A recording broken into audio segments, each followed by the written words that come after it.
What's going on, everybody? It's your boy PTK Blam back in the building with another episode of the Shop Podcast. How are all you beautiful people doing this Sunday afternoon? Once again, I apologize. There was a time change, and I didn't take that into account when I initially sent out that tweet. So once again, retweet the link. That's the best way to let everybody know we're live now. Once again, so that was actually 6 p.m. EST. So that was my fault once again. But I'm glad you guys are here.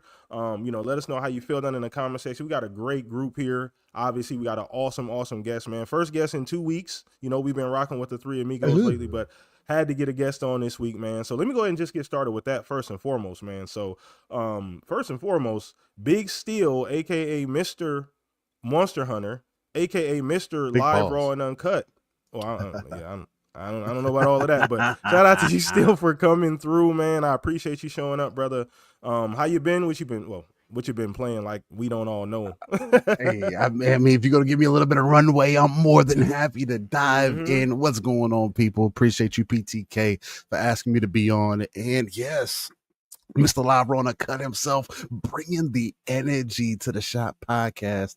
And hopefully I'm bringing some hunters with me too. We'll see who's out there who's been running into some Monster Hunter wilds. It's been a magnificent time, man. I'd be a liar to say that I'm not biased at this point. I literally have nothing negative to say. Point blank period, whether it be story, whether it be gameplay, whether it be the moment to moment, whether it be traversing the world. Like I got 60 hours in, and I haven't even made it all the way through chapter 4, right? The real ending of the game, right? I know a lot of people got to that first roll credits and they're like, oh man, this is the end of the game. Nah, there's more. You got to keep playing. But it opens it up a lot. I think they did really well making it more easier to access this time around for Monster Hunter, especially because traditionally, again, I'm somebody who came into Monster Hunter with World, right? I never played Monster Hunter before that. Played a little bit of Dauntless, and what you see now, Dauntless is dead. But they put out an update and essentially killed their game. But yeah, I didn't quite understand Monster Hunter at first either, man, until more recently. Jump back in the world, put another 100 hours in, and coming into wilds, man. It's just been nothing but marvelous, man. That's what we look for in gaming, man. You look for those games that really speak to you, that have all the things that you're looking for. Me, I'm all about the customization, getting fly, the skill ceiling, putting limitations or expectations on yourself within a game, and the game allowing you the space. How it gets, how you get down with the looter shooters as well, right? There's nothing like finding your build, right? You didn't look it up from anywhere else, but you made your build the way that you liked, and the moment to moment that you got to build that whatever setup you got is what it's about, man. So I'm having a lot of fun with that. Awesome. And other than that, I had Mecha Break on the brain, right? Definitely recommend everybody jump into Mecha Break if you can. It's on Xbox now. The beta's out, so check it out. I haven't checked out to see anybody playing on console to see how it's running, but it's definitely like top of the list for the mecha genre. If you're looking for a game to really have some fun with, hero based. They also have a mainly it's PvP, right? Hero based kind of, but everybody has their kind of roles, but it's really versatile. There's a good skill ceiling there, but it also has an extraction mode in there. Kind of, I would describe it similar to like the Dark Zone in the Division, right? Where you get different loot, you can extract the loot, whenever you, essentially, quote unquote, whenever you want. But then you also have the PvP aspect where people can run up on you, they can steal your loot if you don't get it out of there. But at least with that, it gives you some sense of progress no matter what, even if you take a L. So Mecha Break's a lot of fun, man. Gaming is in a marvelous place right now, and I love anybody that's upset, frustrated, finding things that they saying that there's nothing out there, or that the gaming industry is taking a steep downturn. I need whatever you're smoking, man. So I don't see it. So come on, but yeah, man, glad to be here. Glad to get into these topics. So I heard you got some things lined up, and I think we're gonna have some fun. Definitely, man. And once again, you guys know Steel's information is down in the description. Go follow the other half of Living Split Screen. Always appreciate you being here, Steel. Once again, man, appreciate you so much, man. So let me go ahead and throw this over to my two right-hand man. We're going to start with you, Pong, man. How you been, brother? I know we talked a little bit pre-game, but what you been up to, what you been playing, man? What's up with you? Yeah, man, it's been a busy ass week, but that's what happens, man. Real life happens. So, played a lot of Monster Hunter last weekend. I was hoping to get a whole bunch in this weekend. It has not turned out that way for a variety of reasons, but last weekend, like Steele said, Steele covered Monster Hunter very well because again, the man's got 60 hours in. He's just ridiculous. I put in like 8 or 9 hours last week. My initial early impressions are that it's absolutely superb. So like Steele said, it's just Capcom don't miss no more. And we know that. And this time around, they've now, got their fastest selling IP of all time, 8 million in under 3 days. And there's a reason why. So they've built Monster Hunter up into basically their main I shouldn't say basically at this point. I'll just call it Resident Evil is and forever will be by name massively popular, but Monster Hunter is their IP now. Like it's ridiculous how big this thing is, but it's deserved. It's not, it's not something that hasn't been earned because they've built this over decades and decades. And again, I go back to PlayStation 2 days with Monster Hunter, PSP, Vita. I played a lot on those solo. So, I've been around Monster Hunter. I've never become that full-time Monster Hunter guy. Certainly not even anywhere as close to an expert, but I've, been following along when it was just an Eastern IP for the most part, when the West really didn't even give love to Monster Hunter. And here we are today, and they've made the most accessible Monster Hunter, I personally believe, ever. They've taken everything they've learned throughout all the decades and put it into this game. And I know, some of the vets have had complaints about it, whatever else, but this isn't the end form of Monster Hunter. Capcom, this team, the Monster Hunter team, continues to work on it. They've already talked about dropping, harder difficulties and stuff for those professionals coming down the road. Real quick. Yeah, because I haven't talked about it anywhere else. Yeah. I know that difficulty has been like a very contentious thing, apparently.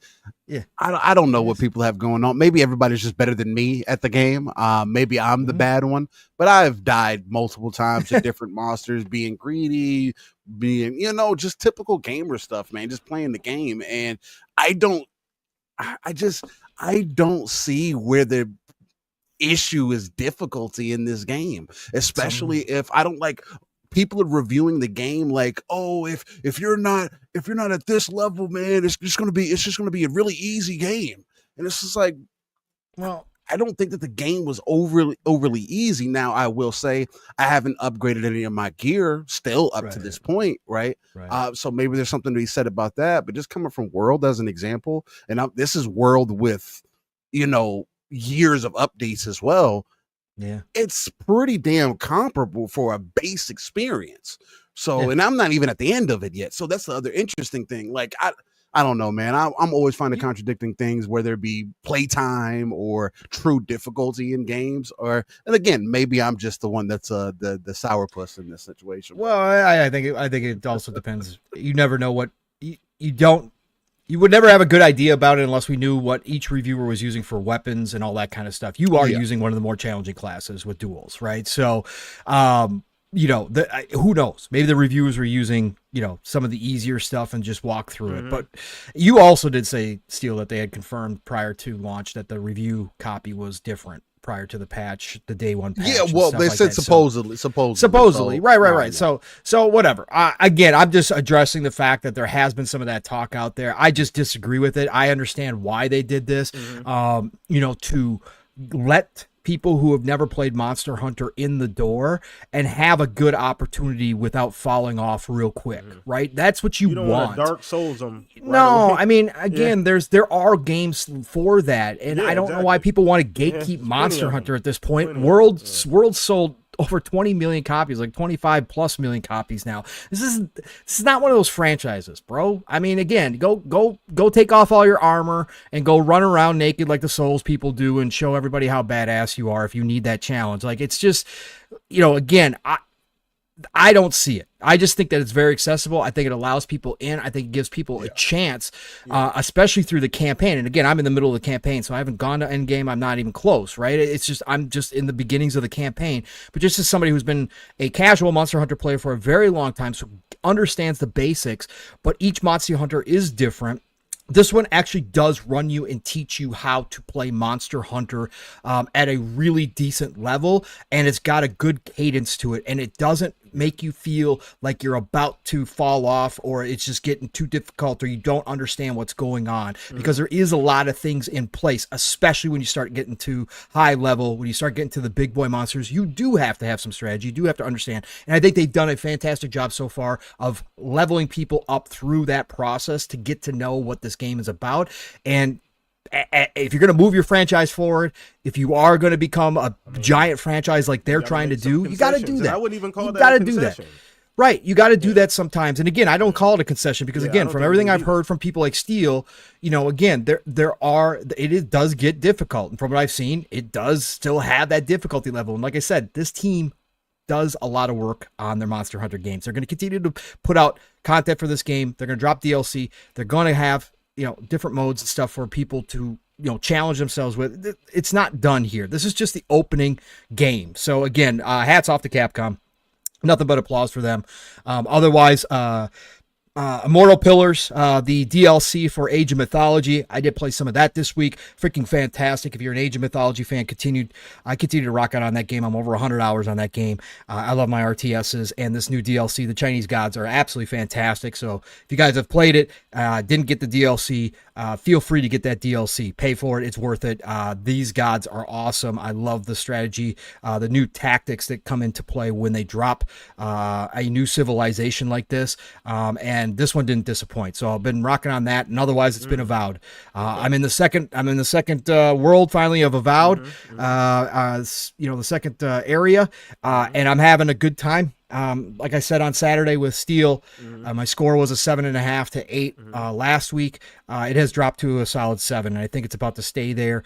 The writing has gotten worse, but the game, the combat and the exploration remains great, which is what I love and why I keep playing it. Again, I don't play games that I don't like, so there's enough there that I'm continuing to play. This is just winding up being exactly what I thought it was going to be, a good RPG is what it is, and I'm having a good time with it because the combat is getting good, and I'm frustrated with the level, the experience for fighting monsters. You get most of your experience through completing missions. I wish they would change that.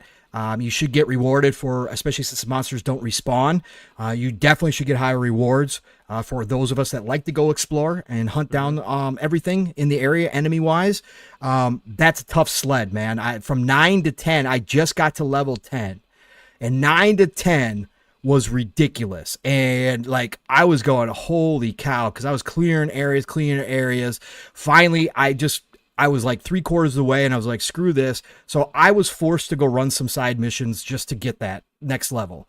And I don't think that's the way it should be when I'm clearing out monsters after monsters. And it's ridiculous, man. But still having a good time with it. Now that I got my, I leveled up my spells. So now I'm using level 15 spells as well. Found some new grimoires. Found a unique wand. Finally, that's been just a really tough sled as well, as finding a unique wand. Finally got that.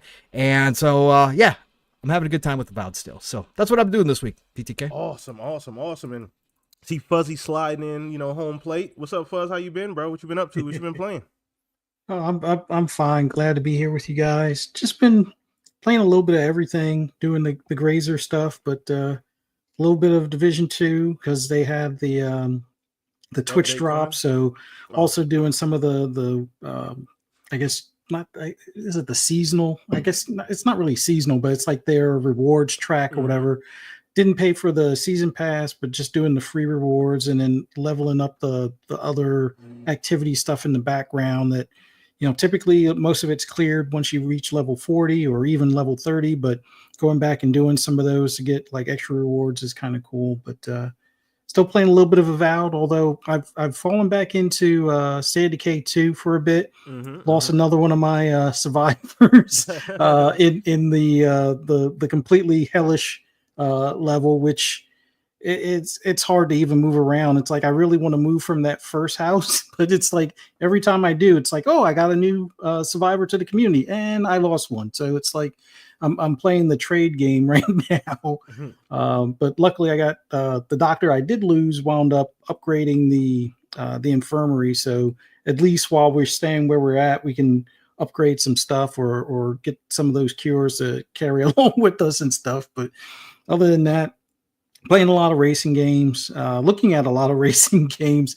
Been playing a lot of Forza Horizon, still a lot of GT7, but looking at Ren Sport that's I guess coming to console, and never really looked at it as much as like the Le Mans game that's on PC right now as well. But probably give that a try after I get all my setup moved back into the gaming room and stuff like that. But man, just avoiding social media a bit more, just because some of the takes on things like, oh well, it's they're forcing you to have an account login, but like the same crowd would talk about having an account login for PC players. Oh, stop crying and just link your accounts. But now they're crying about it for a racing game that's finally coming to their platform. So it is what it is, but I'm pretty sure we'll get into some more interesting stuff later on in this episode. But yeah, just glad to be here with you guys. Awesome, man. And once again, I appreciate you guys all coming out and hanging out with us. I am a little bit under the weather today. I don't know if you guys can hear it in my voice. So these awesome gentlemen will be carrying my ass today. But I appreciate all you guys for hanging out with us, man. We're going to get started here, man. We got a lot to talk about, man. And the first thing I wanted to get into was a little game called Split Fiction. So this game was developed obviously by Hazelight. Phenomenal developer as well too. They also developed A Way Out, It Takes Two, I believe Unraveled was the other one that they developed as well. And the one thing that sticks out about this game, and I knew it was going to be good right away, because just literally the passion for the game that the developer has, from the CEO or the lead guy all the way down, they're so passionate about the type of games that they make. He is a bit divisive, you know what I mean? Not divisive, but just uncompletely. He's probably the most unfiltered developer I've ever seen. He pretty much says what he wants, but they make phenomenal games. And I just wanted to get you guys' opinion. I don't know if any of you guys have played it or purchased it already, but once again, seems like they've knocked it out the fucking park again, bro. And I can't say I didn't see this coming, Pong Fuzz Steel, just because of the quality and how dedicated they are to making the type of game that they want to make, and they're going to put everything into it. And this is just another notch in the belt, another potential game of the year, probably the highest rated game so far all year so far. And just looks like another win for that development studio. So we're gonna start with you, Steel. I don't know if you've played it, maybe you've actually seen some gameplay on it, but just, you got any opinions on the game? Is that something you're gonna pick up, or? I am definitely interested in the game, mainly because here recently I jumped into It Takes Two, and I waited forever on it, not for any particular reason, but my daughter asked to jump into it a little bit ago, and we still need to actually finish it up. But there is something to be said about the expertise or the know-how that supposedly Hazelight just has, or what they bring to the table. Yeah. Because apparently every time with every game that they have made, they seem to learn from previous and hone in more on making a game. We were talking about Monster Hunter, making a game that's accessible and easy to understand with most people that you pick up a controller with, right? Not only that, they're also breaking down barriers, giving full crossplay, and also allowing people to have like that friend pass kind of scenario, right? Which I think is very interesting. I know a lot of people are like, hey, surprising coming from EA, and it is in a lot of different ways. But these are the types of things. This is how you innovate in the gaming space, right? Showing a different way of how things can be done. Now I was listening to the Iron Lords earlier, and I think they were saying something towards, there should be more of these style of games. No, the thing that we need is to continue to allow creatives to make the games that they want to make. Obviously, this is how you find out who has the pedigree and who doesn't, right? They're releasing games at a clip to where it's it's no longer questionable for them, right? And they're bringing in more of an audience. Again, I think the game got to like over 200,000 players on Steam or whatever the case might be. Yep. And again, I don't think Steam is the overall determining factor for everything, but I do think with PC being the ever-growing market, again, Steam is at 40 million players now active, right, that are like at one time online. So I think that those numbers do mean something. So the game seems to be hitting with a lot of people. It has the quality in there. I don't know how long the game actually is. I thought I heard somebody say that it was like an hour long or something like. I hope not. I hope that's not the case. Maybe it was just that they played for an hour. Maybe that's what it was. Again, I was very loosely listening because I haven't jumped into the game. All right, so this will probably be one that I end up jumping into down the line. But if you like, for example, for you like PTK, if you haven't jumped into It Takes Two, or if you're looking for those split screen type games, I know Google you like says 16 hours, kind of like me. By the way, 16 hours. So yeah, that's said, fantastic for this style of game.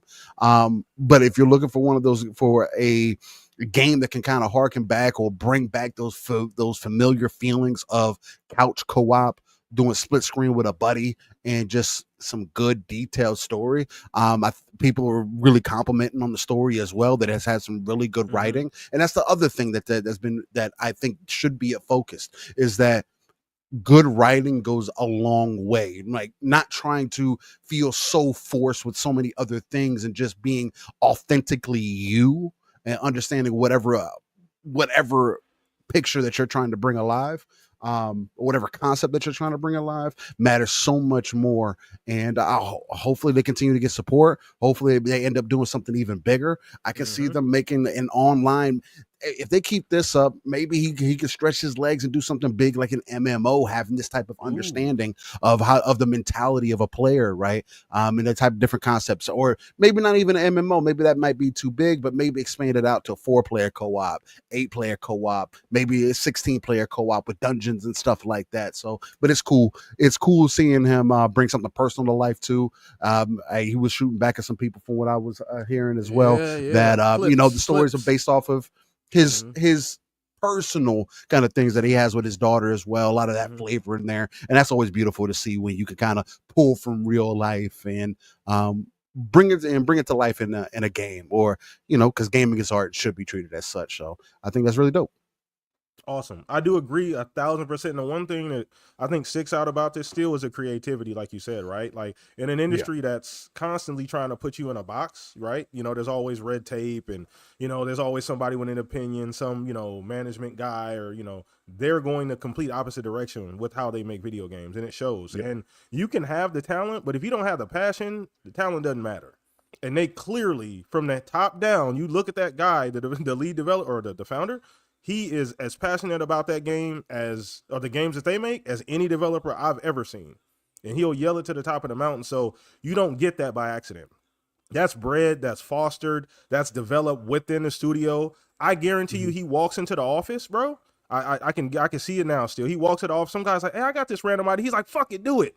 I just do it, bro. Like, he just seems like that kind of person. Like, we'll figure it out later, bro. Let's see what it is. You know what I mean? Like, he doesn't seem like the type of guy to turn down an idea. Like, let's at least look at this. Like, we gonna keep it or not? But that's just the vibe I get from him still.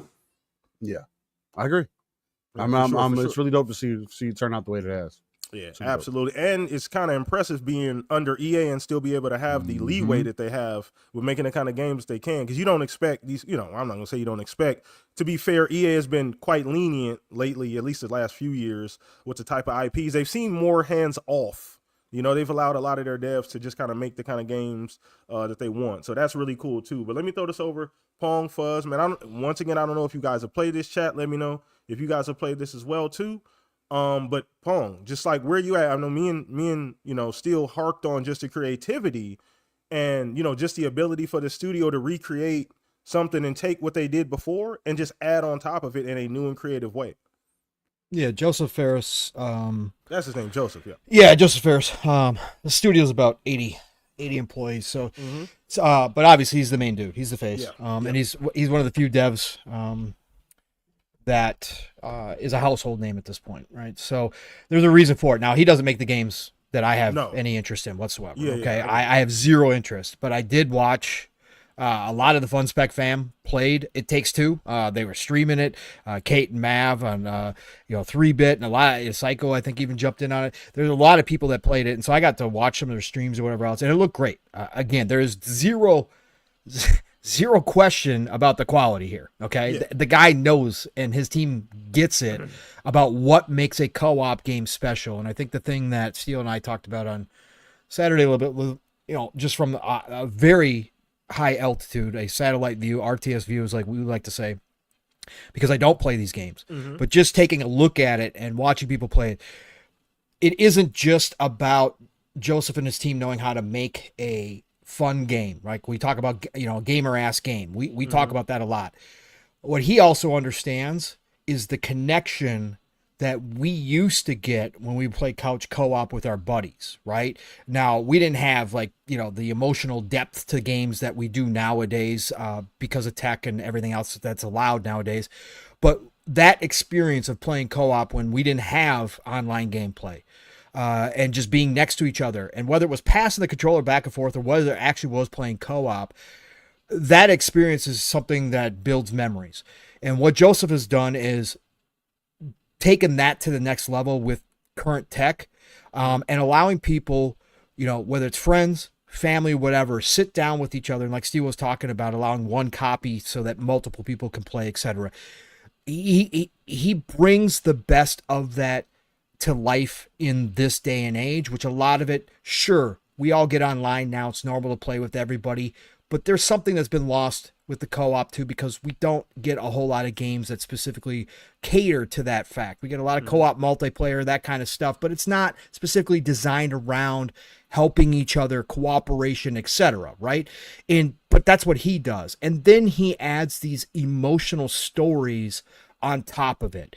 And the dude understands, and whoever is, I don't know if he's the main writer or if he's got a couple writers with him, but whoever's doing these, whoever you got. Yeah, exactly. Still, you know how I feel about writing these days in gaming. Yeah. It's okay, but whoever it is understands the human psyche, and they're pulling from real life, like he talked about in some of his interviews about Split Fiction. He's pulling from real life, but how they're weaving a story around real life scenarios. And again, It Takes Two obviously had a very heartfelt story about a husband and wife having problems at home and it affecting the family, etc., and them learning to work together, and bridging that gap, and hopefully saving the family, right?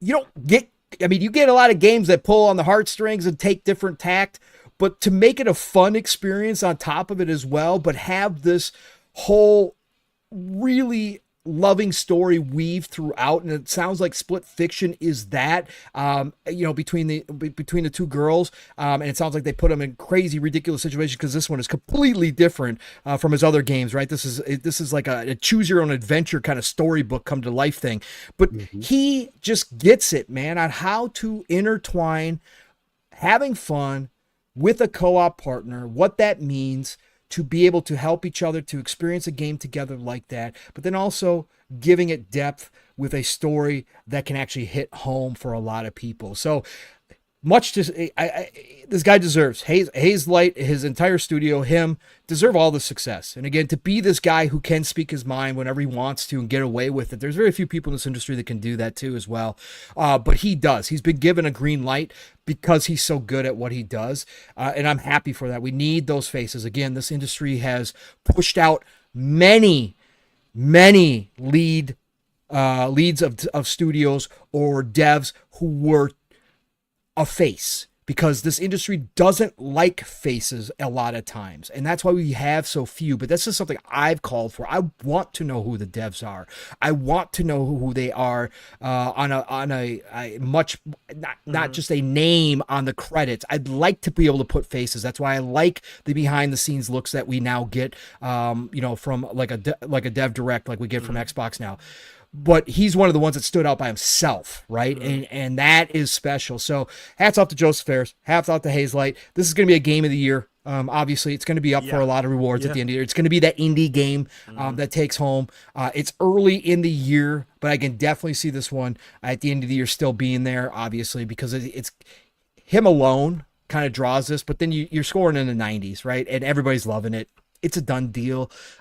He should get it. And I'm happy for everybody who's going to play this game, and I hope everybody enjoys it. And I'll probably be watching some people stream it at some point. I've seen a bunch of clips now. It looks like a fun time if I was into these types of games. So can't wait to see more people playing it. But hats off to Joseph Ferris and Hazelight Studios for another winner. Absolutely. And once again, if you didn't know, It Takes Two did win Game of the Year, not you, Pong, but just people in the airwaves. So this is, they have the pedigree, you know what I mean? So, and that was a year which, what games were nominated that year that It Takes Two won? Do you remember? Chat, you guys remember which games were nominated? It was a pretty stacked year too, and I think it was pretty much a big surprise that it actually won. I can't remember. I think it was Spider-Man 2. I think was up for nomination as well. Probably. I'll do a quick Google check here, but if y'all can let me know. Looks like it was up there with Resident Evil Village, Metroid Dread, Psychonauts 2, Deathloop, and Ratchet and Clank.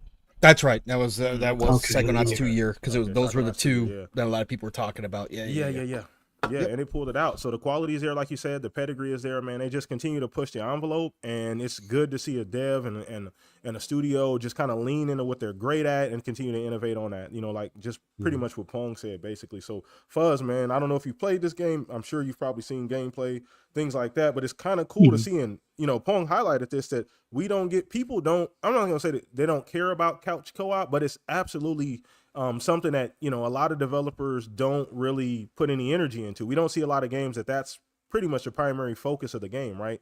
That's the highlight, is that you can play together sitting on one TV. Then you implement something like the friend pass, one copy, allow a bunch of people to play, all those kinds of real, couch co-op friendly ideas.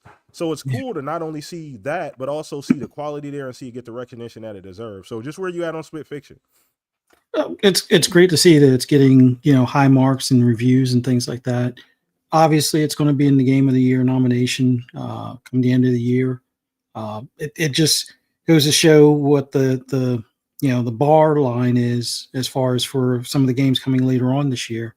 I'm pretty sure we're gonna add quite a few more of those in there, and a couple of them will probably get left off at the end of the year type of deal. But considering his release cadence, considering the quality of the games he's released, and I think each one of them has pretty much been in the nomination. I think Brothers at least was in the nomination for like an indie game at the time, and I believe his other two with Way Out and It Takes Two got their Game of the Year nods, being It Takes Two getting the actual award and stuff. But haven't played it, probably won't get to play because my wife isn't into those exact type games, and the boys being older, like I think A Way Out was like last one that they were really into, bothering to play as far as like those types of co-op games. But I could totally see this one, getting the nod for the Game of the Year, possibly even taking the trophy home.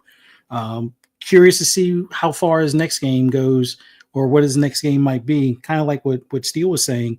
If he was to go that MMO route or something along those lines, or just something in general where it might be more than two people, like a 4-player co-op type of thing. Even if I can't really see him doing a beat 'em up kind of deal. But it's something, anything that would innovate on that couch co-op aspect, or just some of the mechanics he's added into games in general. I think it's something that should be applauded. And a lot of times you get those from the indies where they're the innovators of the industry as opposed to the AAA games.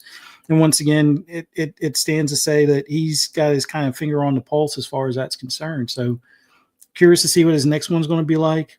But not surprised that this is doing well. The amount of concurrent players on Steam, great numbers, although I'm pretty sure there's just as many, if not more, doing the same on console probably. But it's good to see. And EA, I guess they've learned from all of his previous games to kind of like stand back and let him do his thing, and collect the rewards from it, or the finances from it. Because Blue just got put a great question in chat. He said, I wonder how you convince a publisher to do friend pass for a game, especially somebody like EA. Like, how do you convince them that, like, that's what we're going to do? Sales. You flash the Game of the Year awards, and you go, okay. Okay, you guys want to give this up? I'll go elsewhere, right? He can. What do you want to do? Like, again, this is the type of games I make. You guys knew that. I'm getting you awards. I'm getting you hardware. I'm getting you positive, reception, which you guys need. Let's do this. I'm sure that's what it comes down to. It's like Zampella. I'll give you a better example of how they let him do it. Unraveled wasn't his game, if I'm not mistaken. Unraveled was a similar type of game, and it was also on their indie kind of thing that they do. See how many people bought that versus how many bought his other titles where he did do the friend pass. And I think the big thing is you're basically getting a hold of people that probably would have never touched the game, and that person that's paying for at least the main copy. Like, would they have bothered buying the game if they couldn't get the other person to convince to play that game, kind of thing? Like, I think even though you collect less money up front, you eventually make it back on the back end, because a lot of the people that would have been on the fence that wouldn't have touched this game, or they're like, I don't know if I want to spend that and then have to convince my kids or my wife to play this game, kind of thing. They're more willing to come out and at least buy the game. And once you have the game and you have a second copy, if you have a second console, or whether it's in the same household or outside the household kind of thing, I think it makes it a lot easier, and you're more likely to get more households purchasing this game. Unraveled, from what I understand, didn't do well as far as EA numbers and sales. Nowhere near, It Takes Two or this game. Not even close. No. Not even close at all. But yeah, that's a great point, Fuzzpong. Still, especially with it being the publisher being EA on top of that, right? Like, this is very unlike EA. But once you said Pong, like, yeah, I'm sure he walked in there and said, take it or leave it. Either you let me make the game I want to make, or I can go do something else. I can go find somebody else to help publish this game. I don't know what kind of deal they got with EA either, but I'm sure it's a sweet ass deal. It's got to be. Oh yeah, I'm for sure it's part of the. It's the same deal that Respawn originally agreed to with EA when they were an indie studio, right? It's the same type of deal. That's how they eventually got purchased by EA and became an EA studio. They were underneath the indie program that they have. EA, what is it called? Is it EA Prime? What the hell is it called? I always forget what they're.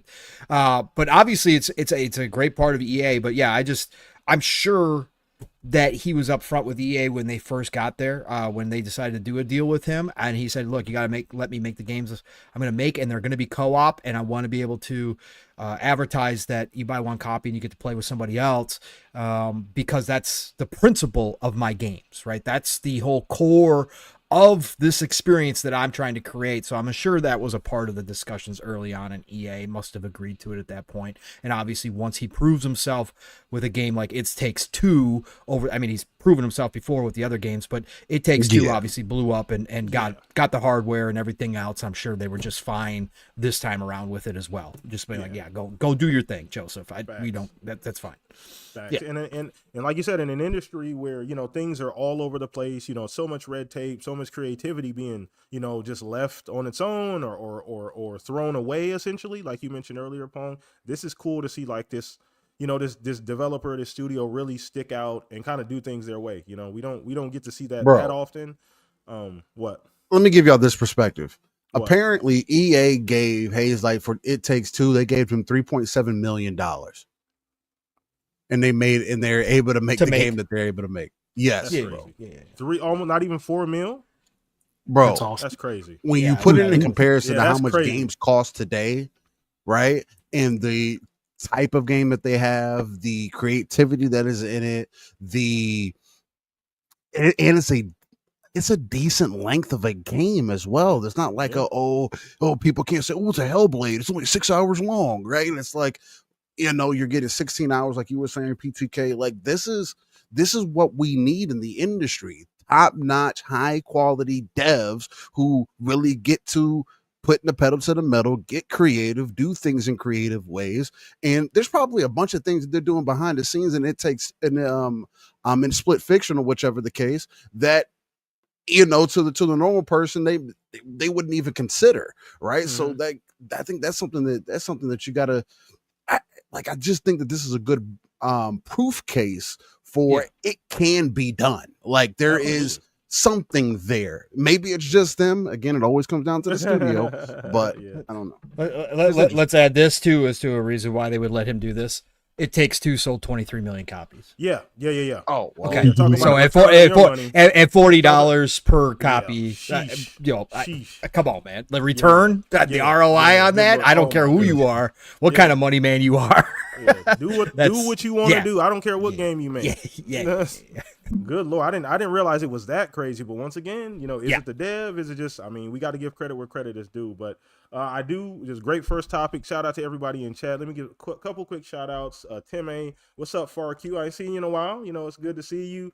Who else is in here? Blue, obviously. Razor, Ultron. What's up, Luke? I saw Luke hanging out. XCP in here. What's up, Fuzzy Tomato, Abba? Everybody just chilling out with us. Appreciate all you guys hanging out with us. But I'm actually gonna turn the next topic over to my right hand man here, Pong, and we'll keep the show going. I told you guys I wasn't feeling well, so I'm we gonna push through this though. So Pong, man, go ahead and take us away, brother. What do you have something you want to talk about at all? Nah, go, we can roll with it, bro. We can roll whatever you want to do, man. Okay. Well, shoot. Let's go here. I had Marvel 1943 coming out this year potentially. That was the initial, but we could roll. Yeah. I mean, if you want to hit that, we can hit that real quick. So, we got smoked this week. Obviously, Marvel 1943 is pretty high on a lot of people's lists, right? So this is a game that has now been showing off.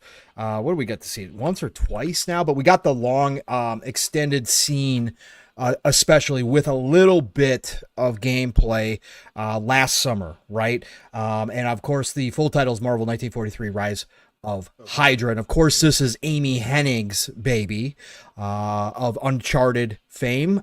You could probably say that she's one of the ones that made Naughty Dog what Naughty Dog is these days, until she was unceremoniously pushed out. And of course, people will deny that.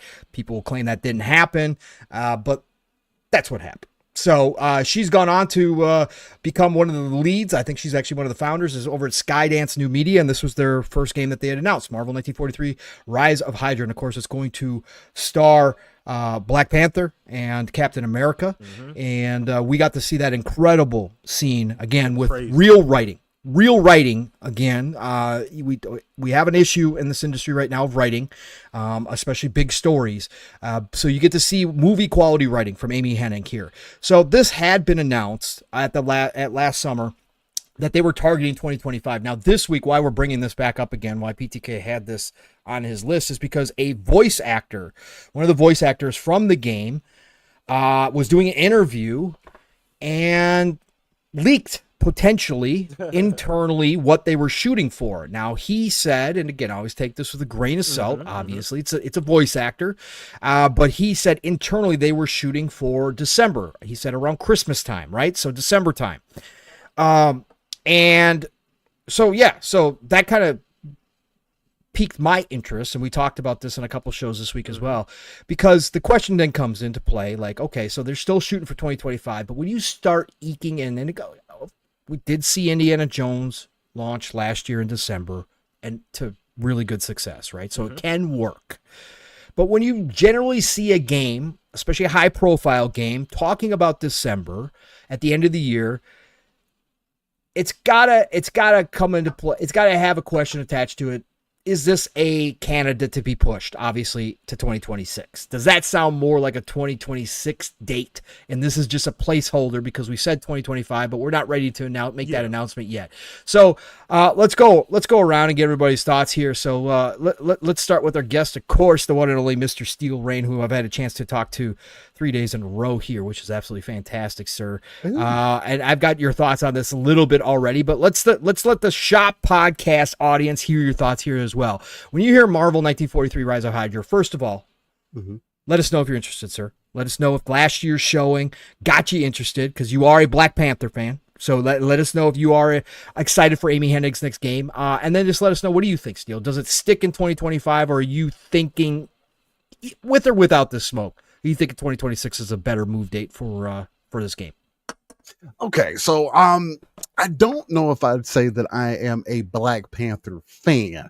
I am a fan of Marvel though, so a lot of the things that Marvel will release, I will have interest in. Right, Iron Man is going to be the standout for me every time. I do appreciate and love Black Panther for what he stands for culturally and just as a character. I think he's phenomenal. He's kind of like the more grounded version of Iron Man, has the smarts and everything, but is more hand to hand and is willing to take it there. So, and I think they were able to integrate that really well in what we've seen from the game so far in the CGI. So that's the number one thing that's appealing to me. Anytime that anything that's superhero based, again, maybe I'm just corny like that. I'm into that type of stuff. And when you can sell it really well with good acting, especially with the actors that they have in there. I'm not somebody that typically cares about Captain America either. I think he's one of the lamest characters in Marvel that exist, but I'm also somebody who doesn't really appreciate Superman either. So that kind of tells you kind of where I'm at on that line as is. But there does seem to be the dynamism that you would need in that type of game, and them also going back into again 1943. You're talking about early on. There's a lot of different things that they can play. There's a lot of different things that they can play with. So along with giving some back end details, maybe this lines them up to be able to do a sequence of games, maybe do their version of the Avengers or whatever the case may be. Maybe we dive deeper into the whole Wakanda and everything else, right? Because I do think this is supposed to be like a dual protagonist story where you'll be able to play either side. And after not getting Wonder Woman now because that's out of here, right? This got closed down. I forgot about that. Still, no use out of the Nemesis system as well, right? Something I was really hoping for. Because I mean, again, that was my premium expectation for my excitement that I wanted. I think this is going to be the next best thing, right? Until I hear something more about the Iron Man game that EA is working on as well. As far as superhero games go right now, this one seems to be a high quality, and I can't wait for it to release. Now, I want to see some gameplay as well, because I have a fear that it's going to be a little too over the shoulder kind of thing. But it's all dependent on how they end up implementing it. I don't want a God of War style Marvel game, or a Black Panther game, or Captain America. I don't want that. I'm trying to think what would be more visceral, maybe something like Godfall. I know a lot of people give hate on that game, but I can see some combat in that vein, that's visceral, kind of over the top with the different parries and stuff like that. But other than that, as far as a release date goes, Marvel, I think it might depend on what Marvel wants to do in their roadmap as well. So with this year being stacked, if GTA does come out, and again, I'm on the side that GTA is not going to release until 2026. I think anybody who wants to release their game this year, if you're going to aim for it, you need to go ahead and hit that date, because you never know what can happen. But because we haven't seen, if we don't see anything, I want to say by June, that E3 time, then I would have to assume it's going to get pushed back to 26. When did we see? What event did we see the last gameplay at? Where was it? Was it Keeley's? Was it the Keeley's? Not the Keeley's, but the his summer show. Yeah, his summer show. I'm pretty sure right? it was the summer show. Yeah, I believe it was the summer show as well. Yep. Okay. And Fuzzy Tomato, I really hope that that's not the case. Fuzzy says, I expect it to be less about gameplay and more about graphics and narrative. That just wouldn't make sense for the type of character that at least that Black Panther was, for sure. He was, again, at least from the loose things that I know, was about them hands. And Black Panther's already that style of character and can be visceral, and is known to take it to the next level if he needs to, right? Not overly, but I don't know. That's if they take it more. So I think I think we're at a point in 2025 with gaming in general that it's been proven time and time again that you can have both. You can have a graphically impressive game. It's all about art style. It's all about how you implement your combat mechanics or just your gameplay mechanics overall. And just the type of story that they want to tell. I think it's going to be it's going to be more of a linear story for sure. Maybe some side paths and stuff that you can kind of branch from. But other than that, so I'm excited for it though. It was GDC 2024, by the way. I just looked it Oh, up. okay, so GDC. It wasn't even a summer show. No, it was not. It was GDC. So, Wow, okay. and they were showing off Unreal 5 too. Again, so yeah, that's where that came from. Yeah, great thought, Steele. I mean, again, I still think if the December is correct, and we don't know. Again, it's a voice actor. It'd be a good December game, I think. It'd be a good December game, and like I said, Indiana Jones proved you can do it, but Skydance might care about Game of the Year awards. Skydance might want to get in there before then if they can, and if not, again, the beginning of next year would be great. Unless GTA 6 is going to launch at the first half of next year, that would be a great spot for it, man. It just really would, I think. But who knows? Who knows? You're absolutely correct. I'm more in the camp that Grand Theft Auto 6 is going to be delayed till next year too. So I think that people are going to be safe launching this year if they're going to. So, but good thoughts, Steele. Good thoughts. I knew you'd bring it, Steele, because again, you do know your comic book characters. And when I said a fan, bro, you are a fan. Like, I'm not saying you're a super fan, but my God, you just explained like everything about Black Panther. You do know a shit ton, brother. So that's why I called you a fan, because I know you know the characters. No, so, I know. I get you. So, Fuzzy Belvedere, brother. What are you thinking about Marvel 1943 here? Of course, again, it's highly anticipated, especially after I think people have kind of forgotten about that showing because of how many games we are getting, and it's been ridiculous since last year. Like we are inundated with games right now, and people kind of forgot about this one. But when that first trailer from GDC hit, and that clip was going around of that Captain America and Black Panther confrontation on the bridge, and like I said, the writing, but like Steele brought up, and I brought it up originally, but thank you, Steele, for I should have given credit to the acting as well, because it's not just the writing, it's the acting that goes along with it. That whole scene was extremely powerful. Again, as a non-comic book guy, I was invested at that point, and I was like, this is actually a game I'm excited. If this is what we're doing, if this Amy's bringing her A game here, it's set in 1943 with World War II backdrop, etc. I'm in, and I'm not the comic book dude, right? So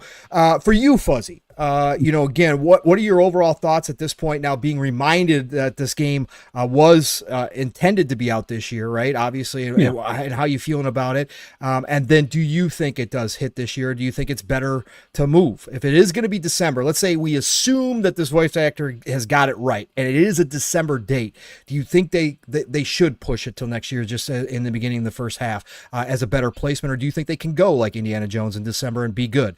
What do you think here, Fuzz?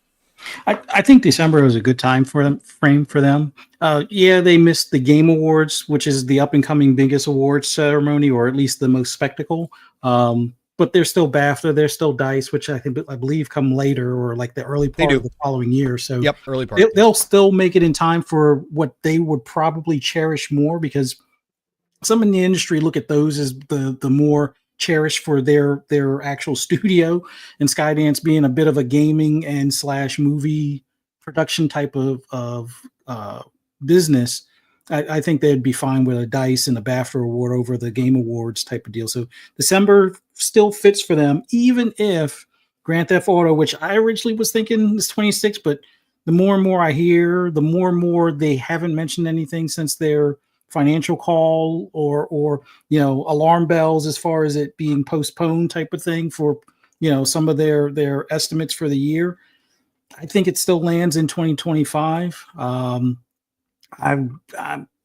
fine with if it does. If it doesn't, it gets pushed. That's fine. But I agree with Steele. Yeah, a lot of these games need to probably stick to their guns and get meet their deadlines and be ready to publish, and then have the game ready, that if worst case scenario they can kind of keep in their pocket if it winds up being the same month the GTA winds up landing or something. But I think even if GTA lands, let's say September, October, or November even, I think there's plenty of room for this game. I think December as Indiana Jones, even though people will say, oh, it didn't do as well, but 4 million players, I think, is a substantial number, especially given that time frame. And with it being day one multi-platform, I think they can do better than the 4 million for indie. So I think they're in a good spot. I think that's a key time frame that they won't have to worry about as much competition. Although originally I was wondering what game from Microsoft might wind up landing in that same spot, which we'll probably find out in June if there's another December game, which I don't know. I think Microsoft will have another December game, so they'll just be the two bigs, I guess, for that month type of deal. But as long as they're not in the way directly the same month or within the same 2 weeks of GTA, I think they'll be fine. But GTA, I think it lands. I already have my own controversies about GTA. I don't think it's going to do GTA 5 numbers. I don't think it's going to be as successful as people think. I think it'll be successful by any other game studio standards, but by Rockstar standards, it'll be Red Dead Redemption 2 level, which isn't bad by any stretch of the means. It's just that that's not acceptable for GTA as far as Take-Two or Rockstar are concerned, but we'll see. But looking forward to this game. More Marvel games, more licensed IP games out there that don't necessarily have to tie into a specific movie, have their own story, their own, canon line, I guess you could say to some extent, is awesome. And the quality of these IP or licensed IP games have gotten much better over the years in comparison to the old days of ET or even Superman in the past. So looking forward to it either way. But I think December is a good date for them. Look forward to it, and people will still play it even after GTA releases probably 2 months prior. Yeah, I think so too. Good thoughts, Fuzzy. And Superman 64 and ET are the lowest bars possible, not just for licensed IP, but for video games in general, sir. That's not just licensed IP there. No, great thoughts, Fuzz.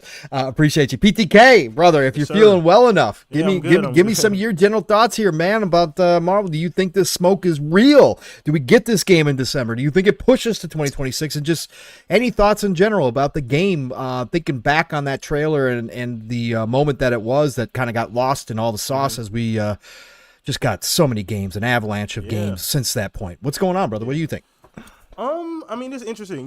We get, this happens from time to time. We get, accidental things like this from like voice actors and people, doing other things within the game. So it does happen from time to time. So like he said, make sure we take this. Rest in peace, Tony Todd, by the way. Rest in peace, Tony Todd. Yeah, for sure. But you know what? I was thinking about this, and like you guys said, GTA is going to be the biggest barometer. That's going to determine where this game lands at. Now, December makes sense. My only qualm is that it's Marvel, and people have not been like warm on Marvel, like from the movies on down. So they're fighting against that as well. Marvel has an identity issue right now. And a lot of Marvel fans aren't necessarily happy with the way they've been making the shows and the movies and things like that. So I don't know how that's going to translate to her game. Now, maybe people give her grace because she's Amy Hennig, and you just mentioned, Fuzz, that this is a completely separate storyline. It's kind of its own thing. It's not attached to a movie or TV show, so it might not get any of that backlash. Because people look at Marvel stuff with fine-tooth combs. Those Marvel fans are going to pick this thing apart for sure, and we really haven't gotten to see anything about this game. I didn't even know, you mentioned earlier, that it was shown at GDC, which isn't even a showcase. Like, it's not like generally speaking, it's never. Generally speaking, it's not a focused game showcase like, Summer Showcase or Xbox, PlayStation, Nintendo Direct, things like that. So that's very interesting. And still said it earlier, depending on how much we see from the game, because this game's been in development for how long now? It was like 4 years, something like that now, since she basically left. 2019 was when they, when she established the game division within the company. So that was in October 2021. The division, as Skydance Media announced, the studio's first major project. So 19 is established, but they probably started the initial work at that point. But then 2021 is when they first announced this as their first project. So 3 or 4 years, give or take. Yeah. Okay. Yeah. All right. Yeah. Well, I mean, I have no issues with Amy Hennig. I know her talent, her writing, and you see it in the trailer. It's all over the trailer. She is extremely talented at what she does. I'm extremely excited about this game otherwise though, because it's an interesting balance, like you said. And you brought up a great point still earlier about maybe it being kind of like this dual perspective game. I didn't even consider that. Yeah. Even looking back at the trailer, it really could be kind of a dual perspective game, and that's very interesting to see how they meld the two, if that's even the case. So, but I got to see more though. That's really the only thing I definitely got to see more. It's UE5, so how it runs is gonna matter too. We've seen very few UE5 games come out like good right away. There's Yeah. a few, here and there. So that's a whole nother thing, Pong, that we got to be aware of too. UE5 has struggled a lot of times, even with as much time people has put into some of these games, 2-3 years, and it's still come out, kind of difficult, games not running right. So I'm hopeful that they'll lock in. Now, like I said, the biggest thing is getting out of GTA's way. December's a good date. And like you said, Xbox also has a bunch of games coming. We'll see how that plays into account. I don't think that's anything this Marvel game has to worry about, because those will be completely different types of games. And they're not GTA. So, so I don't think it has to worry about getting out of the way. But I'm excited. I'm actually more excited for the Iron Man game. I'm ditto with Steel on that one. The Iron Man game is kind of where I'm at. And even there's another Black Panther game being made. I correct the standalone Black Panther game.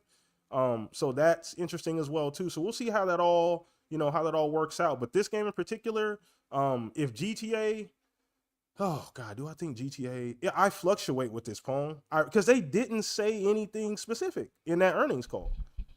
No, So but Strauss did say that they still were launching this year. So I mean, he's tripled down at this point. So, but again, that doesn't mean shit either. Strauss is always going to triple down. So I mean, again, I don't think he would announce it that early. I don't think so either. No. I don't know, man. I'm still in the camp that it moves to 2026. That he gives them even more time. If this is as expensive as they're saying it is, I think they move. I think they move, man. $1 billion game. I think they move. Yeah, I mean, you're going to have to. You want that game to come out in its best possible form, that it can possibly come out. And they've already done that by not making it on PC. So, they've already honing in on, what they're trying to do, but at least day one. But I agree with you on that. I do think they give them some additional time, which makes December a good date for this Marvel game. So I'm extremely excited about it. I want to see more about it. That's really my only thing, Pong, is I just need to see more. I don't know who has the marketing. Maybe it's PlayStation. We don't even know if we're going to get a PlayStation show this year. Maybe we do. But if it's a PlayStation, I'd love to see more of the game, because we got a little bit of gameplay, not much else, a bunch of CGI, which is great, but I got to see how the game plays first.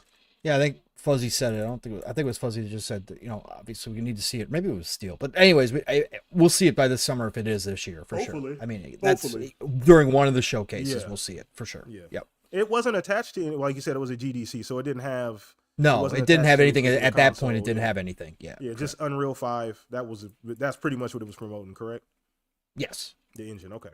Yeah, that's all it was. Mm-hmm. So, yeah, no, great thoughts, brother. Again, I would move if I were them. I think that's the case. But again, it's something I'm super excited for. If they launch in December, it's fine. Like I said, I've been saying now for a while, and I believe it, so I need to stick to it, is that there's really not a bad time to launch video games anymore. If you're not going to consider something like the Game of the Year awards or something like that, there's really not a bad time. We used to have dry spots in the year that people used to avoid like the plague in the video game industry, but now this is year round, man. This is 365 days a year. You can launch pretty much at any given moment. I would say you could launch on Christmas Day and still find a ton of success at this point with this industry, the way it runs now and how big it is, and the way that the hype train works around this games, and just how many games are coming out at all times. So great thoughts. I can't wait for this game. It's still high on my list. Like I said, as a non-comic book fan, I just, if we see more and it's to the same level as that initial showing, holy shit, yeah, man, I'm all in. I want to play this game and experience the story. So can't wait for it. But the great thoughts, brothers. Thank you for taking up that topic and helping PTK get through this show. Let's go. I appreciate that, man. Once again, another phenomenal topic, man. Thank you, Pong, for carrying me on that one, man. And we got another great topic. Shout out to everybody in chat. You guys have been awesome hanging out with us. Just kicking it with us this Sunday afternoon, man. But we're gonna move on to the next topic. I'm actually gonna throw this over to you, Fuzz, if you can take this one away. We're gonna talk a little bit about Akklaim and just a potential comeback of that particular studio or that developer. Yeah, basically they're going through their zombie phase right now. I mean, great game publisher from the 90s being resurrected. Originally founded in 87 by a trio of Activision employees, Acclaim became known for a steady stream of games based on popular IP before eventually declaring bankruptcy September of 2004. Now, more than 20 years later, Acclaim is back, led by CEO Alex Joseph, the former founder and CEO of Graffiti Games. If any of you have played that small indie game, Turnip Boy Commits Tax Evasion, you might recognize that label. Yep. In a statement, the publisher says the initial goals are to support indie developers and reignite classic franchises, providing funding, marketing, and PC support to indie studios. I mean, this all sounds great on paper, and considering some of the resurgence or resurrection of older publishers or even brands like Atari and things like that, I have a gut feeling this will probably do a bit better, although it is coming at a time where, layoffs and attrition and stuff like that are high on at least for the bigger publishers, and even for some of the smaller publishers that are partnered with the bigger platforms and things. But if this winds up being like another Devolver Digital, I think that will be a good way for some of the even smaller devs or indie devs out there to kind of find a home to possibly, be under a brand or a label, at least to get some more eyes on it. Like making deals in Game Pass tends to help them a lot. A lot of times going with early access on Steam can definitely help, but there are times where a lot of those indie games wind up being kind of lost in the sauce as far as with tons of smaller games being released at around the same time, or maybe a slightly bigger game like your what was it? Well, you got Hades, and you also have No Rest for the Wicked was another one where it's kind of like those are somewhat more like indie games, but they have a higher visibility primarily because of either previous releases or just the the placement on how they're shown on the Steam store and such. But I'll start with you, Steele. As far as with Acclaim coming back, what do you expect to see from them, hopefully, or what would you like to see from them, whether it's from, potentially an already existing indie dev looking for additional funding, or if it's something that they can dig into their crates of old classics and resurrect for modern, gamers today? What would you like to see? What would I like to see from Acclaim? I don't really have too much knowledge of Acclaim like that. The only thing that I really ticks a box for me is Revolt. That's what comes to the forefront for me. I've always wanted that game to come back because Revolt is an extreme classic for me. As far as racers go, especially with like the RC cars, putting them in the to like a grounded kind of setting, right? Driving through different like living rooms and department stores and stuff like that, and having the customization as well. So other than that, I mean, just looking at some of the video games that they have put in, Turok, I'm pretty sure I probably have touched on that. Vex sounds familiar as well. Looks like they touched on Burnout 2, Point of Impact as well. So it looks like they have some pedigree to definitely bring to the table, man. And maybe there's going to be an indie move for them per se, right? Something they can start off small with and kind of grow from there.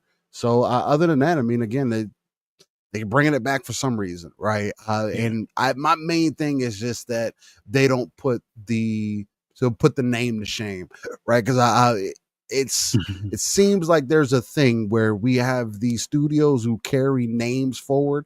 Like we talk about a BioWare, we're talking about Monolith, we're talking about Rocksteady, where they were once this grandiose thing, and they've had talent leave and people have went different areas and they continue to carry the name, but they just aren't what they were. So I don't know. That's kind of my aspect on it. Okay, cool.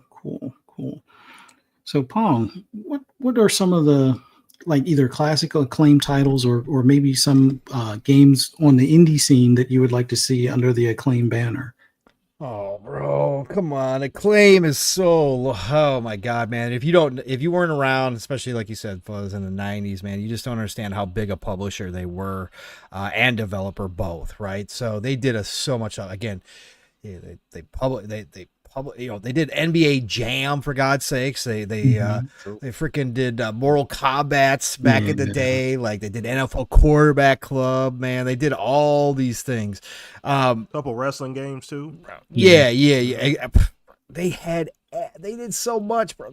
They published things like Myst on Saturn, for God's sakes. They did a ton of Saturn stuff. Like Acclaim, you knew, just like Activision, just like a lot of companies that were from the 80s and 90s, you just knew when that name popped up, you were playing something pretty damn good at the time, right? It was just one of those publishers and developers that were great.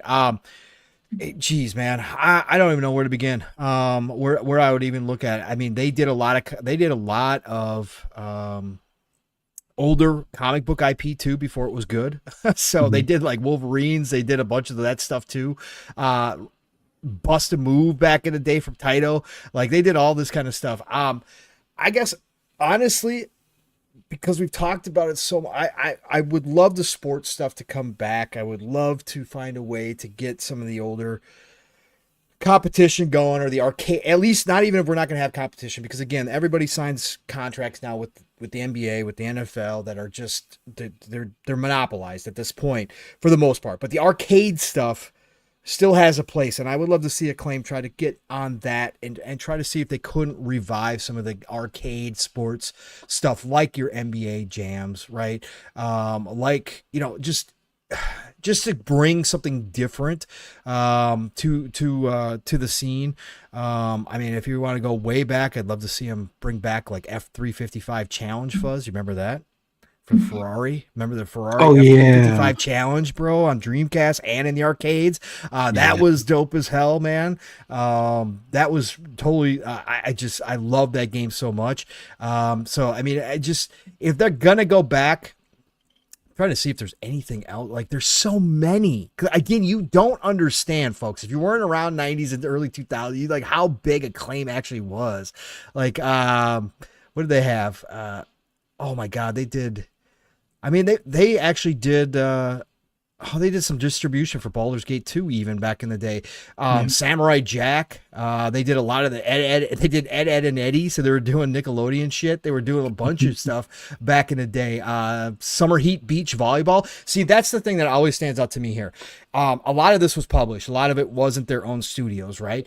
But they were big into the alternative sports side of things, right? They didn't have necessarily the big boys, but they had a lot of the side sports franchises that certainly weren't your Maddens or anything like that, or your 2Ks, but they had a place and people bought them and they were fun as hell. I really would like to see them lean back into that and try to see if they can't get that stuff going. I guess I'll just go back to what I started with. I'd love to see them try to revive at least a small portion of the sports arcade scene, and bring some of that stuff back. So that's where I'll go with it. But I'm happy to see it back. A name is a name, man. I hope they do something with it. We've seen names come back. I mean, again, Activision was dead at some point, right? So Bobby pulled Activision out of nowhere. Again, as much as he's a snake and an awful person, if you go back and look at the history, Activision wouldn't exist if it wasn't for Bobby pulling it out of the ashes. And he literally got it to rise as a phoenix again and become one of the world's biggest publishers. We've seen Atari come back from the dead. I mean, it's actually doing really well for themselves with some really interesting. I mean, they did the whole comeback thing with the console and all that kind of stuff that really didn't do much, but they've done these little purchases, acquisitions out there, and kind of started making a name for themselves again as well. So if Acclaim can do something like that, like I said before, like when we talk about BioWare and these other studios that are just a name, they're a shadow of who they formerly are. Us old people, the nostalgia, hits, and we sometimes forget that. But to see a name like Acclaim again, as big as it once was, come back, if they could do something with it and they can create a little nice spot where they do bring back some old IP, but their main focus is publishing on the indie side of things underneath the Acclaim name, and that's how they kind of restart this whole process. I'm cool with it, man. I love to see Acclaim back, and it's it's always fun. It's always fun to see this. And again, it goes back to the fact of why I say, yeah, there might be a lot, to in my mind, there's a lot of contraction with the big boys right now, but the indie scene, the AA scene is still really healthy because we got all these dev studios being created coming out of nowhere, making all these freaking amazing games. Like Blades of Fire this week was a game that came out of nowhere that, again, is all of a sudden getting a lot of hype around it. We have a lot of that still in this industry. And when you see some people trying to bring back something like Akklaim as well, this studio or this industry isn't close to being dead yet, man. There might be a lot of contraction at the top. We might see a smaller industry overall, but there's still a lot of health here if you got people trying to bring back a name like Akklaim and jumpstart that again. So I think there's a lot of room for growth still in this industry and a lot of room for new people to start interesting ideas, even old ones in name like Akklaim. So can't wait to see it, man. Awesome. So PTK, what do you think as far as like something from Akklaim, either from their history or partnering up with like an indie studio? What would you like to see from them possibly? Well, first and foremost, just starting out, I know Pong said it, Akklaim is a very renowned studio. We're a little older. I'm in my 40s as well, too. So I remember going to the donut shop across the street when Mortal Kombat showed up at the donut shop, the arcade machine. And you boot that thing up and you see that Akklaim, you know what I mean? That logo, it felt special. You know what I mean? You knew what you were getting when you saw that, burning quarters, missing first period, playing Mortal Kombat 2. But yeah, I agree. I actually would prefer them to go the Devolver route. And start that way. Now, could they just dig in the war chest? They got a lot of games. Like you said, I'll read off a few. Obviously, Vex, Turok. You got things like Echo. And to be fair, he said they published some of these games. Some of these aren't developed by them, but they have a war chest to choose from, And like you said, they were the alternative. They do a lot of alternative type of games, the wrestling games. And Fuzzy just said in chat, Fuzzy Tomato, sorry, Fuzz. Fuzzy Tomato just said in chat that they brought Jeff Jarrett on board, which he's connected to AEW. So maybe there's an AEW wrestling game coming out pretty soon. That could be something that, gets them on board. I know that league is trying to get more recognition to compete with the WWE, so that could be their foray back into, current gaming. But they have the war chest and we don't know who's still there. Obviously it's been so long, since we've seen these studios. So I assume there's, a whole brand new group of people that's going to be running the studio. But yeah, I'm excited, man. They can do so much with the IPs that they have. And like I said, man, things like NBA Jam, BMX, ATV, Mortal Kombat 2, like it's a wealth of games that they can pick and choose from. And that's what excites me. They don't necessarily have to come out and drop the biggest game. They can pick and choose what IPs to get behind. They can go find a bunch of other indie developers and support them.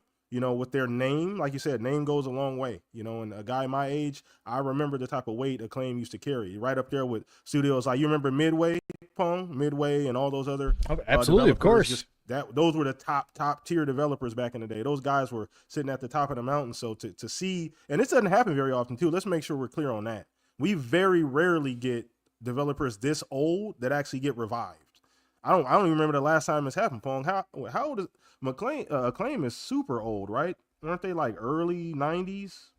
Something like that. I don't remember, but it's been an extremely long time. So there's absolutely a reason that the studio is back. I want to see them win more games for everybody. And I'm super excited about what they're planning on doing. So once again, the indie route, I love that. Doing a Devolver Digital route, I love that. Just support other small devs. Allow them to publish up underneath you. Use your name to get a bit more recognition. And then maybe drop, like you said, the wrestling game, an AEW game, and, go from there. But I'm excited either way. I just we got to take this, kind of one step at a time as well, because it could be a disaster too. They could come back and just decide to go completely left field. We don't know. We don't know who put up the money to bring this thing back and what plans they have for it.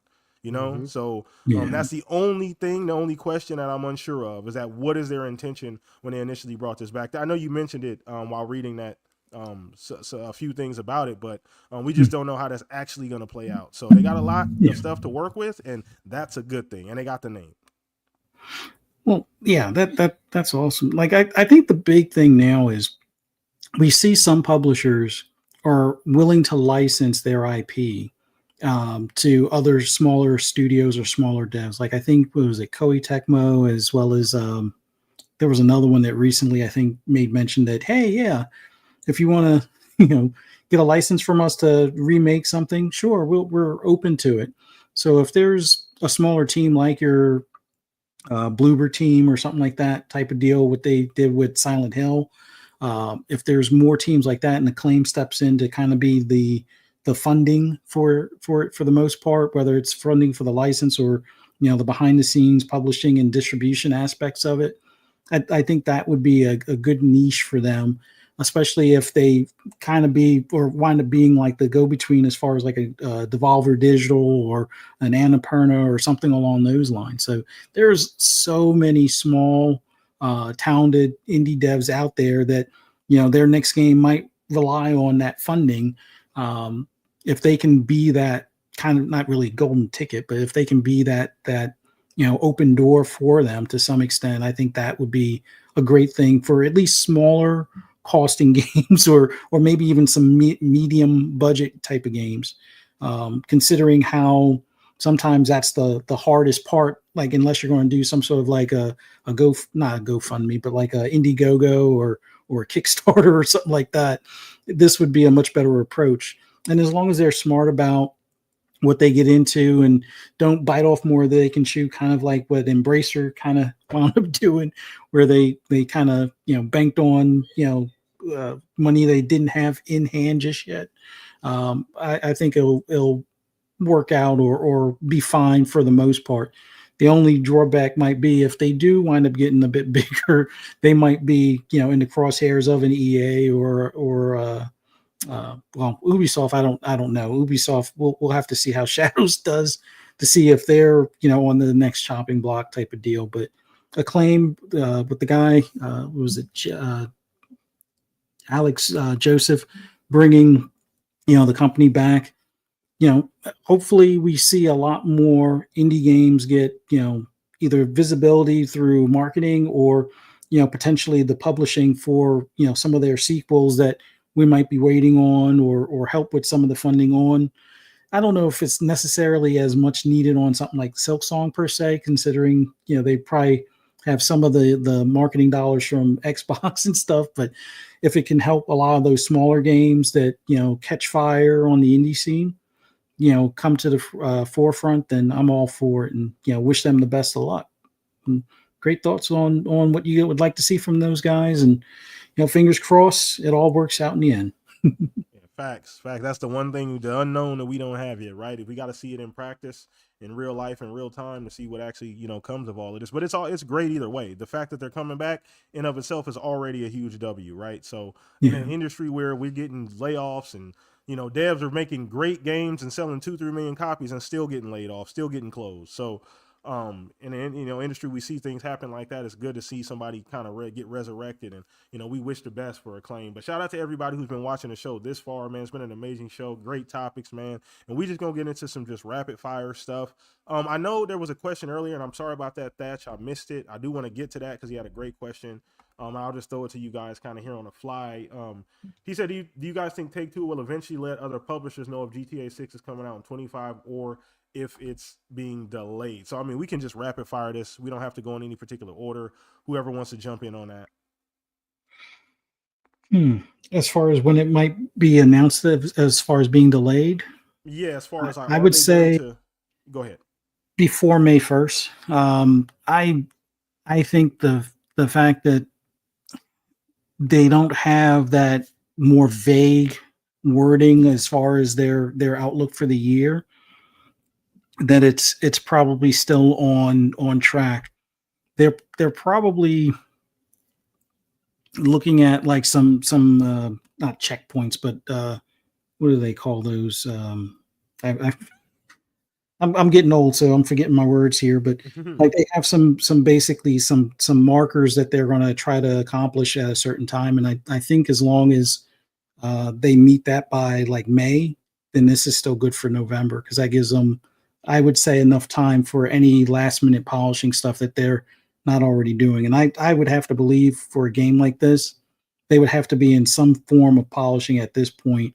And then the only things would be figuring out to make sure, like if you skip mission to mission, depending on how it's set up, if it's anything like 5, that it doesn't break or create roadblocks that you can't overcome, kind of thing. So that should be where they're at this point, considering, the ramp up and where they've, from what we've seen, at least from the trailer.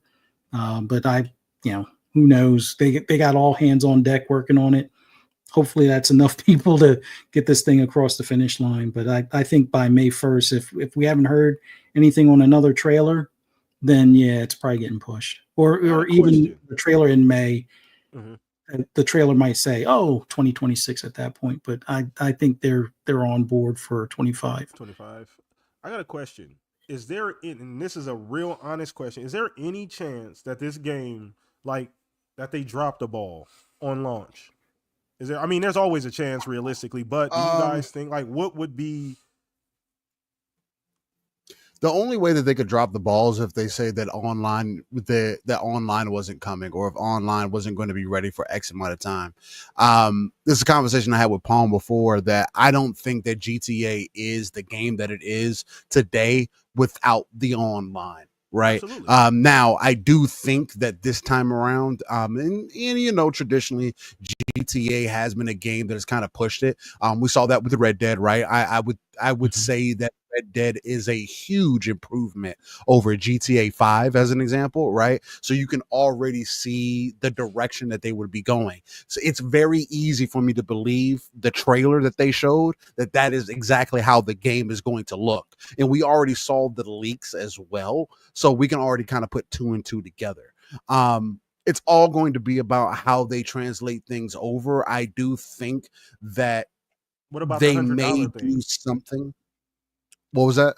What about the $100 cost? What about that? I know that's something. It's not obviously set in stone or anything, but that's obviously been floating around. The $100 thing. I mean, look, whether people realize it or not, you've been paying $100 for games regardless, right? I say that because a lot of the times, the games that we really care for, we will get the main game in the season pass, or we'll get whatever extra version. And it would be very easy for GTA to come out, especially if it's going to have the online day and date.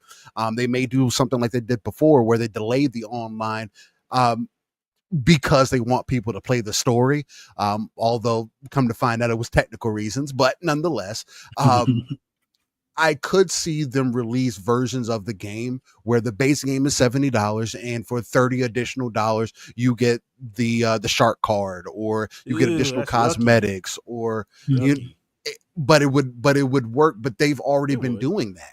Right. It's not new for them. Right. So anybody would look at that, and most of the consumers have already adjusted to that, because the reason that GTA has sold as much as it has is because they bundled it with shark cards at one point for quite some time, where it just made sense for you to, I might as well get the game. It's going to be $20 to get these shark cards. And it comes with the game. I might as well do that. Right. I got to get the rebuy the game on this system. It's a remastered version so it's like, when you take that into consideration, I see it that way.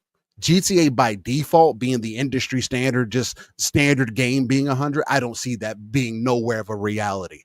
But I definitely can see it with some additional things added on. And I would, if it had online, I would get the $100 version in that case, right? So that would be a way to get people that are on the fence. But again, I'm also the person that says I need GTA to be 60 frames day one, because I expect more from Rockstar, right? So, but that's just me. So I don't know. It's gonna be interesting. And the no PC thing too, which is interesting as well, right? So I don't have an excuse for that. I don't have an excuse for it. Other people can excuse it if they like to. I don't think the excuse that, they haven't done that before.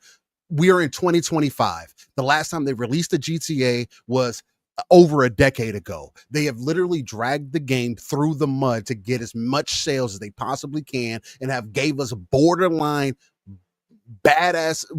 poor ass excuses, excuse me, for like San Andreas and updates since then. And it just doesn't make any sense in the modern era for it to be okay that their game wouldn't come to PC. Like this whole thing of, it's optimization.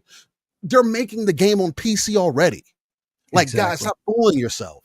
Like that is where these games are being made. Yes, there are dev kits and there will condense the game down and change settings so it will run on specific types of systems, but there's going to be a common system that they're using for PC as well. So there's no, like, to me at least, for GTA, and again, yes, people are going to buy it regardless. But the thing that has made GTA last as long as it has this time is because of the online, because of the servers, because of the role play. The story did not do a damn thing for GTA. Yeah, And it's not going to do nothing for the next game. It's not. I think the next game will have a better story. I think the next game's going to have a better story. The whole Bonnie and Clyde thing, it being in Florida. I think that they have a lot of first time things that can happen here, but we also know the people that were writing the story before for GTA, they're not there anymore. So we have new people kind of stepping in to tell whatever story. So is it going to be the GTA that everybody expects? There's a lot of questions to be had in there. And I think you can miss the boat. Yeah, for sure. I want to hear your point, Pong, about this, because I know you've had some different perspectives on this as well, too, man. And it feels like, you hear GTA 6, you just think bulletproof, biggest game ever, most expensive game ever made. You know what I mean? Like, it's going to come and shut shit down. Biggest game in the last, God knows, biggest game ever, So, but there's some real things. There are absolutely some things along the way that you can look at and say, well, I'm not necessarily on board with that. The PC thing, we're unsure about online, which he did say, that's absolutely true. The thing that maintained GTA over all this time and allowed them to sell 120, 150, however many copies they sold is because of, multiplayer, PC multiplayer, people going in, like you said, servers, RP, all that kind of stuff. So, are they going to throw that stuff out the window, Pong, and say, well, we're just going to put this thing on console and we're Rockstar, so you guys are going to have to wait on whatever else we decide to do?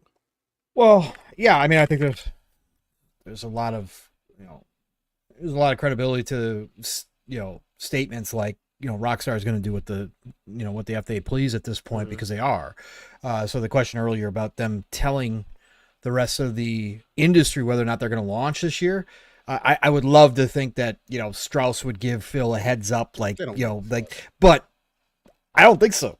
They don't have to do anything, and that's not, again, this industry's top secret, like nuclear secrets out here, man. This is the way they've always run this thing. So for me, if what we're hearing is true, and that they're going to go, the online for GTA 6 is going to be a platform. And we saw some more, I think there was a hiring update the past week or 2 weeks here, that they were hiring even more people now for their online, and that they're going to go after a Roblox type atmosphere where you can create your own games, which is already happening through the mods in GTA 5, the modding community. And there's, they sat there, and we've had this conversation, and I think Fuzz has brought this up plenty of times too. Strauss has had to sit there and watch the modding community explode their online, but create all of these, and Steele's brought this up plenty too on our show too. I should definitely give him credit too. Make all these different game modes that are just more popular than the regular online for GTA, and they missed out on all the money they could have made had they controlled that, and they don't control that stuff, right? So they've been sitting back for this past 10, nearly 15 years now, watching all this stuff evolve, and they're taking notes, and they're coming this time. They're going to go after a platform, online experience where people can create their own experiences, but it's going to be within the official tools. It's going to be within the official program settings, right? And they are going to monetize the shit out of it, right? That's what they're going to do. This says, as much as many billions of dollars that GTA 5 has now made Rockstar and 2K, they know that they left some tens of billions of dollars on the table as well, if had they done everything forecasted and technological wise been able to see everything that would have been happening down the road. So I think this time around it's going to be a no holds barred kind of situation when they go to the online route. As far as the main game goes and whether or not they could drop the ball, I don't think there's any way they drop the ball. I don't think there's any way they can drop the ball. Like, is there a alternate universe where they release this game and it's got Cyberpunk 2077 last gen type bugs in it, and it's just an absolute seriously shit show? Sure, there's probably some alternate universe where they absolutely flub it, fumble it, shit the bed, whatever you want to say with the launch. But I don't think that's happening in this universe, and I think that's one out of a billion universes that actually occurs in. I think they are going to do right by the GTA fans. I think this is going to be as crazy as it sounds, because you can't get any more hype. Again, this is outside of me, because I'm not even a GTA fan, right? Anymore. I like the game, but I'm just not like this. I'm not all into it. But you can't get any bigger hype. But I think they are actually going to live up to the hype with this game, GTA 6. I think that once they do unveil the online experience that they're going to be going for, and again, the monetization is going to be crazy, but their fans don't care, and they're going to print more money than they ever did with 5. I think that is going to be a whole nother level to this experience for those GTA players that wait on this stuff. And Steele's absolutely correct that without the online experience, GTA 5 certainly wouldn't be as big as it is nowadays. GTA wouldn't be as big as it is nowadays without that online experience. It took it to the next level. So I just think that they're going to nail this. As far as the $100 price point, I'm one of the ones that I think I started talking about this last year. I said Strauss would do it.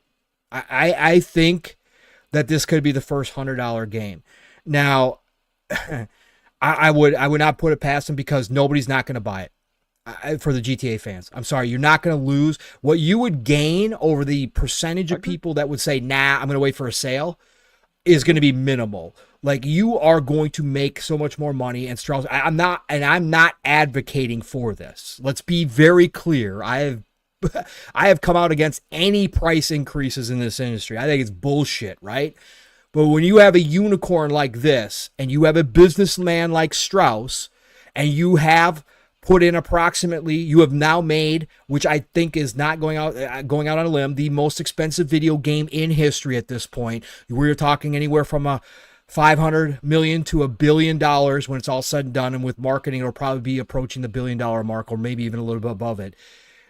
I think Strauss could certainly look at his shareholders and say, we're going to get this back, no fucking problem.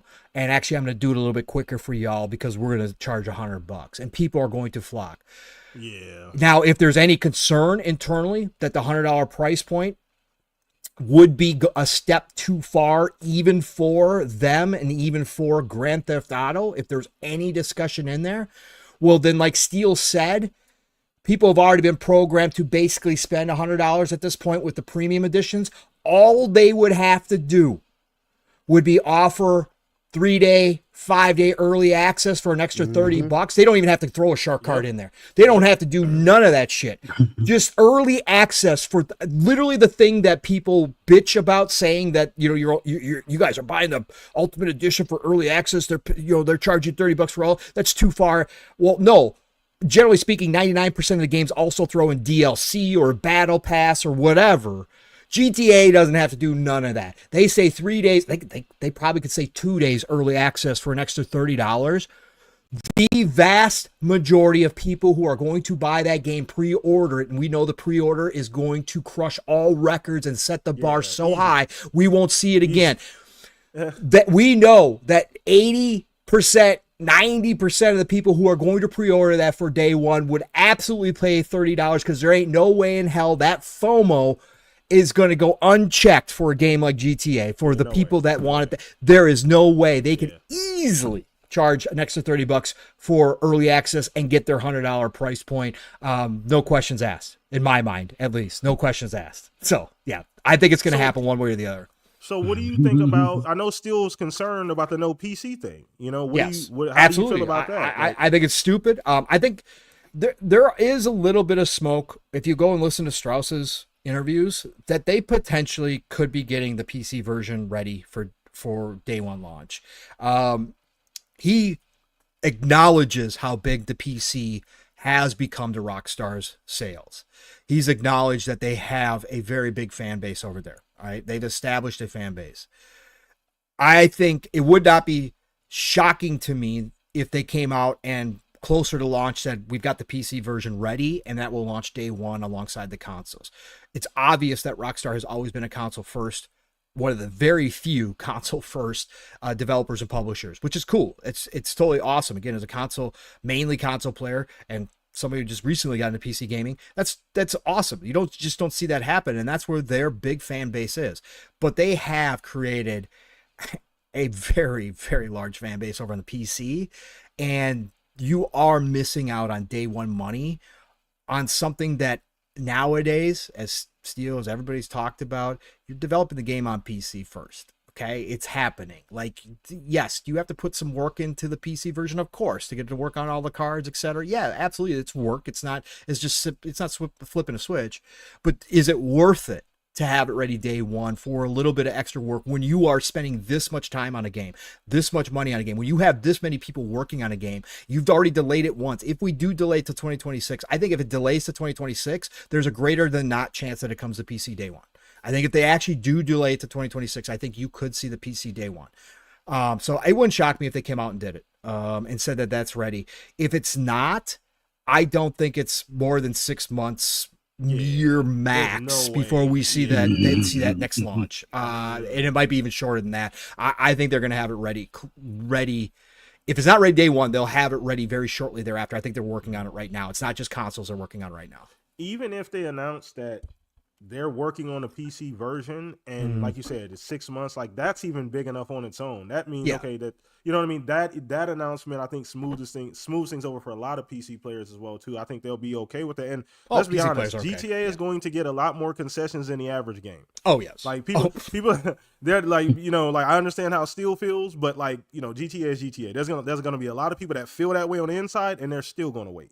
And they're still going to be willing to wait. They're still going to be willing to, you know, regardless of it actually coming day one or not, they're still going to be okay either way, generally. Or they're going to go buy a console, because it's going to do that too. If we don't get PC day one, there's going to be a lot of people going out buying PS5s, maybe Xbox 100% Series, you know. that. Yeah, absolutely. 100%. You know. So that's super, super interesting, man. Great topic, man. Anything else we got on that? Go ahead, Fuzz.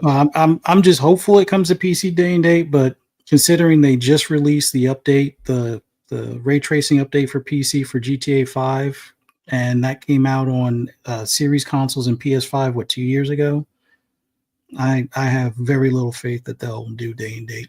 It makes total sense, but then again, some of these companies don't do things that make total sense, like their remaster of like what was that? Andreas? Yeah, San Andreas and stuff, where the actual remake that they made was worse than the fan made stuff. So I don't know. I doubt they do the $100 for the base edition, but $100 special edition or early access or comes with skins type of thing, I can definitely see them doing. But my gut is telling me this game is not going to sell the 175 million copies that GTA 5 did. And I think the miss will be the online.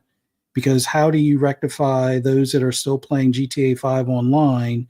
Are you going to make it so the online is carries over accessible for Vice City if you bought GTA 6? Or can you buy the online access to Vice City separate? Like, those are things that I would like to hear from them when they do their trailers. Like, either way we look at it, I'm mainly waiting. I'm going to try my best to wait until it comes to PC day and date.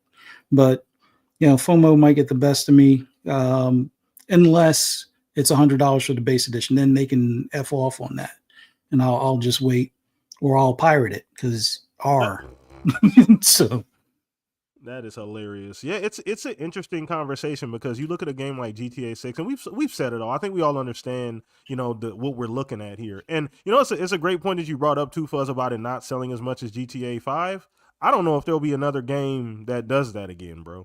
Like, I'm not sure. I mean, maybe it will. I mean, you know, you never know. But it's such a special situation. You know what I mean? Like, it's such a special situation that just doesn't happen almost ever. So the idea that this one might not do that, there's a real chance that it won't. It doesn't. You know what I mean? That game did Minecraft numbers, which is crazy. You know what I mean? For a AAA game. You know what I mean? Well, now they'll have Minecraft-like modes or Roblox-like modes. So who knows? I wish them the best, but I really, really would love for them to do PC day and date, but I'm not holding my breath at this point. Yeah, no, I understand that. So great topic. I wanted to make sure. Shout out to Thatch for that question. I wanted to make sure we got to that. Pong, I know. Anything else, man? What do we get to today, man? You got some other stuff you've been chomping at the bits to talk about? Oh, I don't know, Fuzz. You got anything else you want to hit up? I mean, we hit up Battlefield last night. PTK, Yeah. did you watch the Battlefield stuff? Did you get a chance? I did you? I did.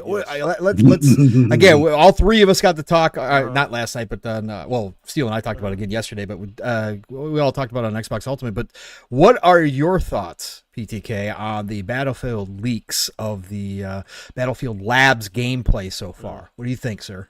Well, the first thing is they need to take the controller away from the hamster, because whoever was playing didn't know what they were doing. They were playing it like Death Stranding. I'm like, what are you walking around taking? Like, Oh, there's gunfire over here. Let me run to it. Oh, yeah, like I don't. Anyway, that's Anyway, outside of that, God, I don't. Okay, so I want to believe, and it feels like Battlefield. Like, so just from watching Zampella. Come on, it bro. feels like Battlefield. You can see Zampella's prints all over this. Obviously, we won't know until we actually get it in our hands. Hopefully, they do a beta. I'm sure they will. They're doing playtests right now, so I'm sure there'll be a beta soon after. But it felt good, man. Like, even, you know what I noticed, Pong? The first thing I noticed was the sound. Oh, brother.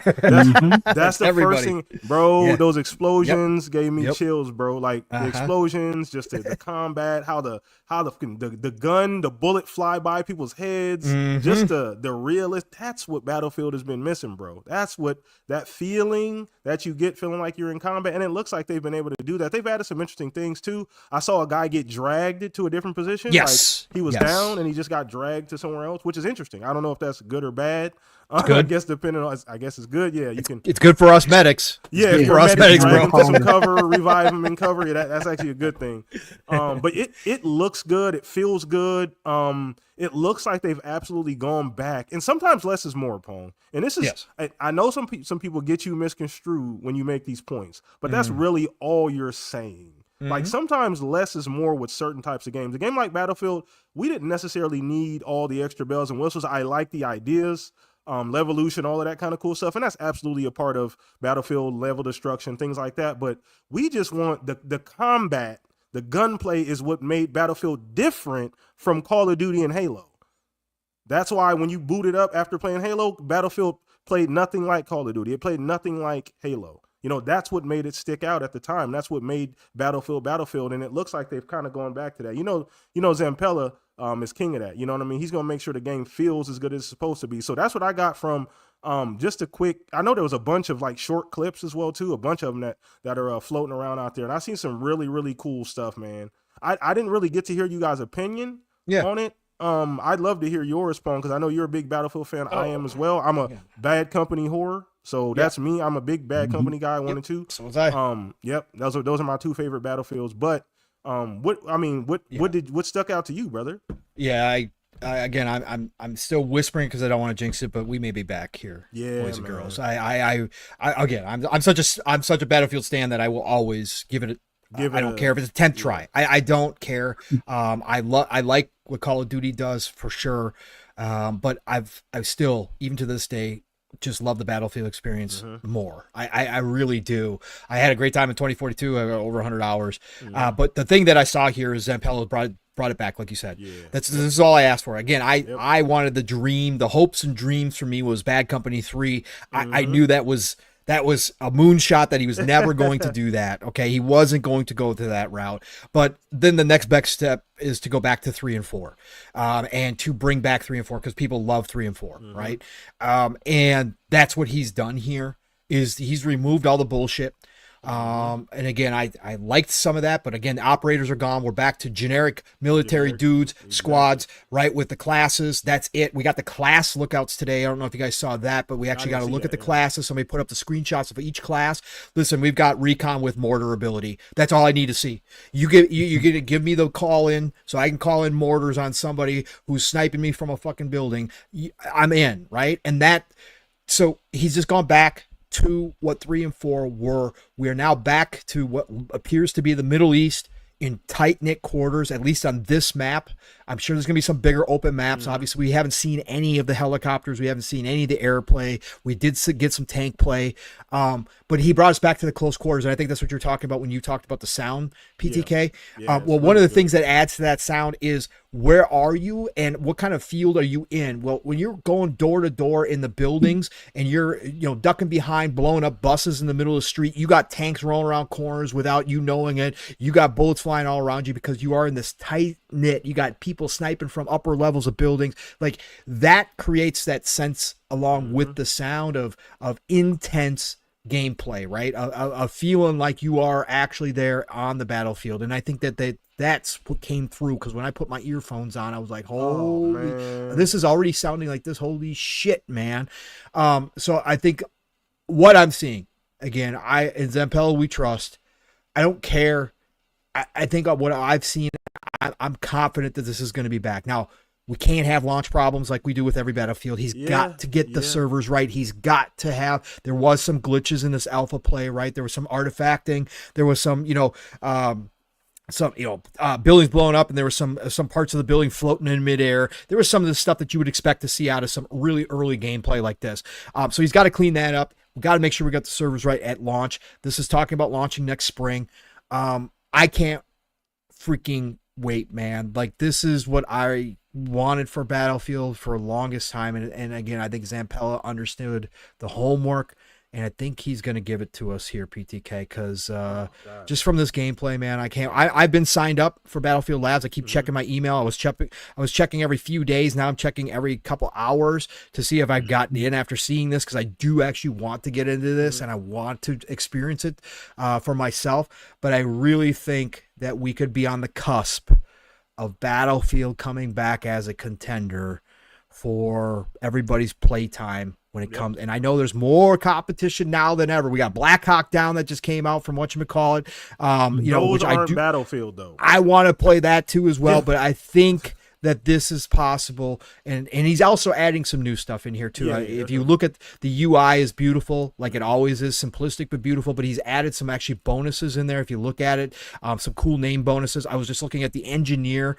Drones are going to be a thing in this one, because the engineer has a thermite drone, so you can deploy a suicide drone capable of disrupting vehicles upon detonation. So we are going to get some new stuff in here as well, but right now I couldn't be more excited for Battlefield. I can't wait to get in and actually try it for myself.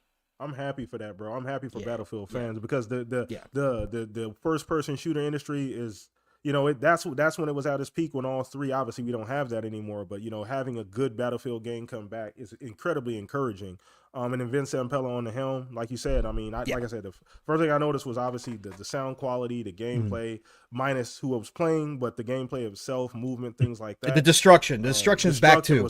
That was not pre-planned. Again, the big set pieces from 2042 and even 4, when they started moving away from the destruction everywhere and just kind of made it more very specific to big set pieces, is fine. But that's not what Battlefield was. Battlefield was, you start in a level, you got all these buildings and all these places to hide in, and by the end of the match, there is nowhere to hide. There is very little, but anything but rubble. Everybody in the bunkers, a couple sparse trees everywhere. That's it, bro. And you are fighting to find a spot to hide, to get down and get.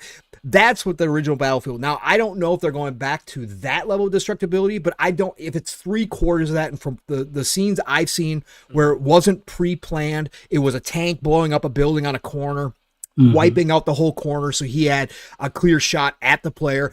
The guy running down the alleyway shooting that rocket launcher at the building just randomly looked like trying to take out a sniper or something like that, and the whole side of the building starting to crumble down. Give me 3/4 of what we used to get in Bad Company, and I'll be good. I'll be fine with that, because that'll be close to what we used to have, especially from 3, Bad Company 2 and 3. That's all I'm asking for, and I think he's doing that as well, which is massive. That's going to bring back a lot of fans. Oh yeah, absolutely. I agree with you as well too. It felt like, I said, I know what I feel. You know what I mean? I've played Battlefield long enough. I know the feeling, and that's what I felt while watching that gameplay. And the sounds, like you were saying, man, it feels good, because we need Battlefield. The industry's better when Battlefield's in a good spot. You know what I mean? So I'm super excited about it. You said next year, right? That's what they're shooting for next. Yeah, they're shooting for before April 1st, I think it is. Yeah. Okay, so spring sounds like. Yep, spring. Yep. Spring. Okay. I'm cool with that as well too. Take all the time you need with this game, make it as best as possible. Like you said, the one thing, the game got to come out and not be broken. Like you got to be able to launch the game in a decent state, a good state as well, because that, as all that work you put in goes away if the game comes out and you can't log in or they have all these issues. So they got to figure that out. But the other interesting thing real quick too, PTK, was that EA started doing takedowns when they started leaking. Because again, this is all NDA. Nobody's supposed to be doing this. Everybody just said F you EA and started throwing this out there. But they were doing it because of how good it was. Yeah. They weren't doing it for how bad. And EA started doing quick takedowns, but then by midday the other day, the takedowns stopped.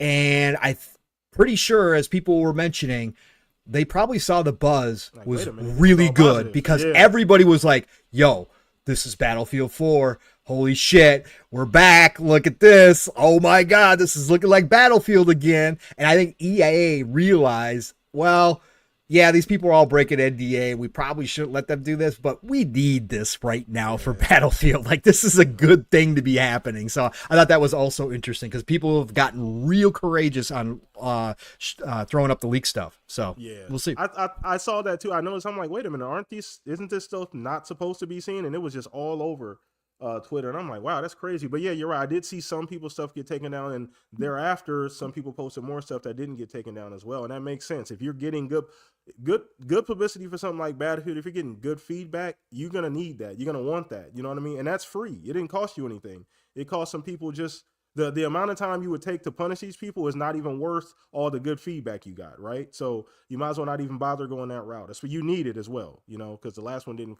go over so well. But I agree with you, brother. It feels like the game is back. I hope it's back.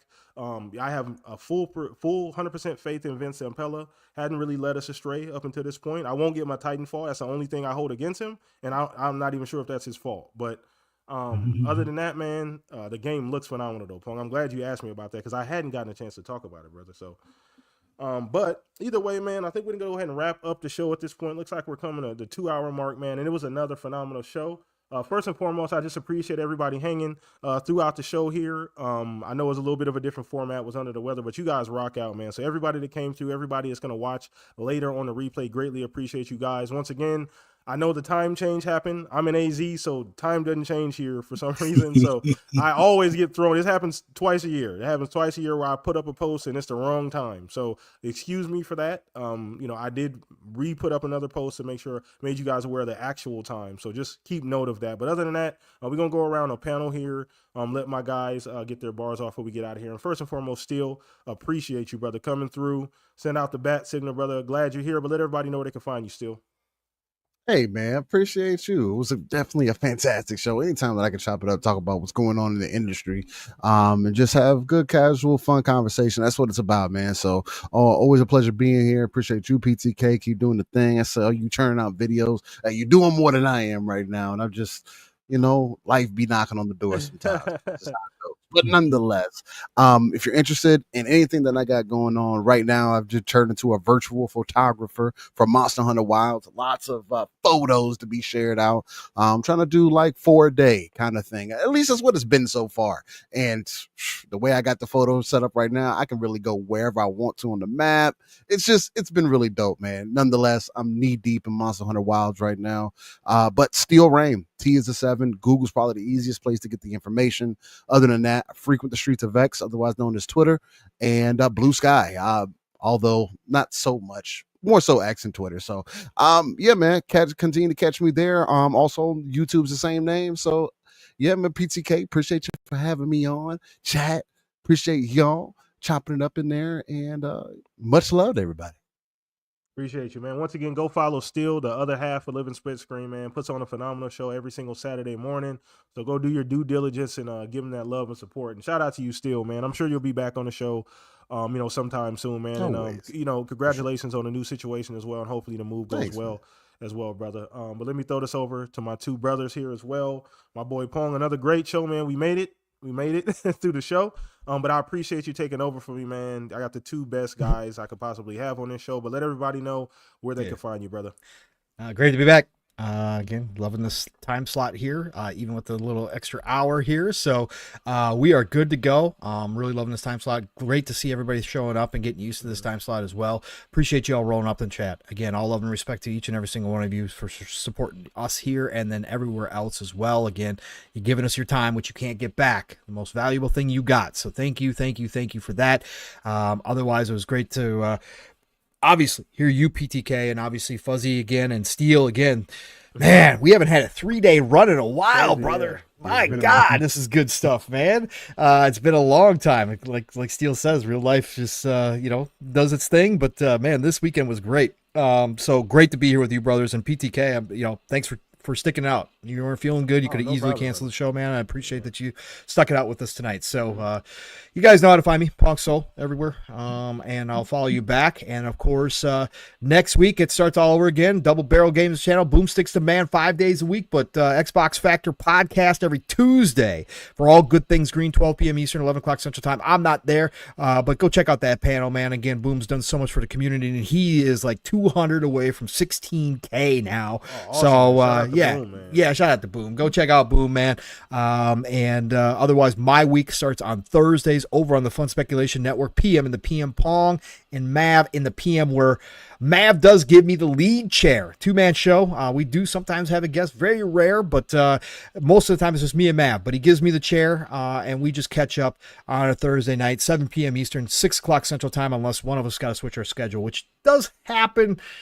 I'd say infrequently, but it still does happen. Normally 7 p.m. Eastern, 6 o'clock Central Time. And then Fridays back on the Fun Speculation Network for Xbox Ultimate, where the family gets together. We don't know how many people are going to be with us, but no matter how many are, and again, this week it was me, Fuzzy, and Mav, but then all of a sudden, Steel Rain snuck in the back door out of nowhere, man, and made it a 4-man crew, which was freaking awesome.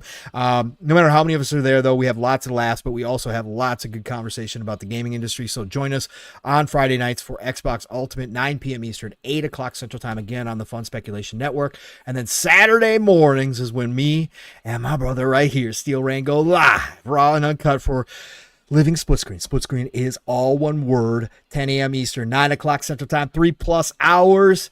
Buckle up and get ready every Saturday, because we are going to take you on a trip from your morning to your afternoon to your evening, depending on where you are in the world. And we're going to touch on a whole lot of gaming news, but we also do get sidetracked on a regular basis and take on topics that you might not hear elsewhere. It's still game related, but you're going to hear a whole lot of RTS view, a whole lot of satellite view from us, that ECP, as Steel likes to say, as our chat does dictate a lot about what we talk about on a lot of Saturdays. So join us, Living Split Screen, every Saturday morning, 10 a.m. Eastern, 9 o'clock Central Time. Otherwise, it is the golden age of gaming, people. So whatever you're playing, Monster Hunter Wild, Avowed, Age of Mythology, I don't care, man. Get out there, play what you love what you play, and I'm going to talk to you all real soon. And real quick, for anybody out there, go check out that Death Stranding 2 live event that they put together today. At least go check out the 10 freaking minute trailer that Kojima dropped. He edited it himself. It's ridiculous. Decima Engine's beautiful.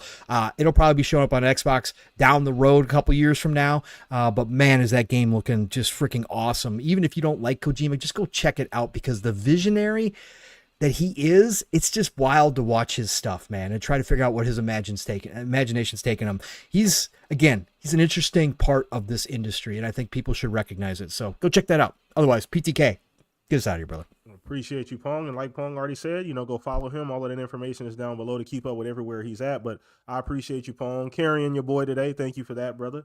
Helping me out today, man. But yeah, you guys go check Pong out, man. The other half of Living Split Screens. We got both halves here. So appreciate you, brother, man, doing big things there. And then last but not least, Mr. Fuzzy Belvedere, man. Another show in the books, brother. Let everybody know where they can find you.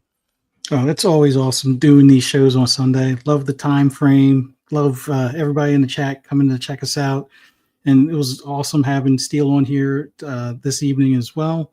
Man, it's a great time to be a gamer. I suggest everybody take up some games and play them. Play less social media, more gaming. It's definitely food for the soul, I guess you could say. But always appreciate being on here with you guys. And for those that want to hear my rambles and rants on anything gaming related, you can just find me on social media. Just do a search for Fuzzy Belvedere or Fuzzy_Belvedere. Should be able to find me. No pixelated echoes tonight. We'll have a redo on Wednesday, so catch us on Wednesday. Monday, Xbox lunch break special with Mr. Boomstick on 12 noon on Monday, and then FSP later that evening on Fun Speculations channel. And then there'll be no, Fright Night with Ferocious Fee, because we'll be at Monster Mania. I guess it's 63 or 64 at this point in Cherry Hill, New Jersey. So if you're in that area and you're into horror movies or horror games, just come out to Monster Mania and be able to find us out there. And look forward to seeing everybody in the chat here next Sunday, same time, same place. Hope to see you there.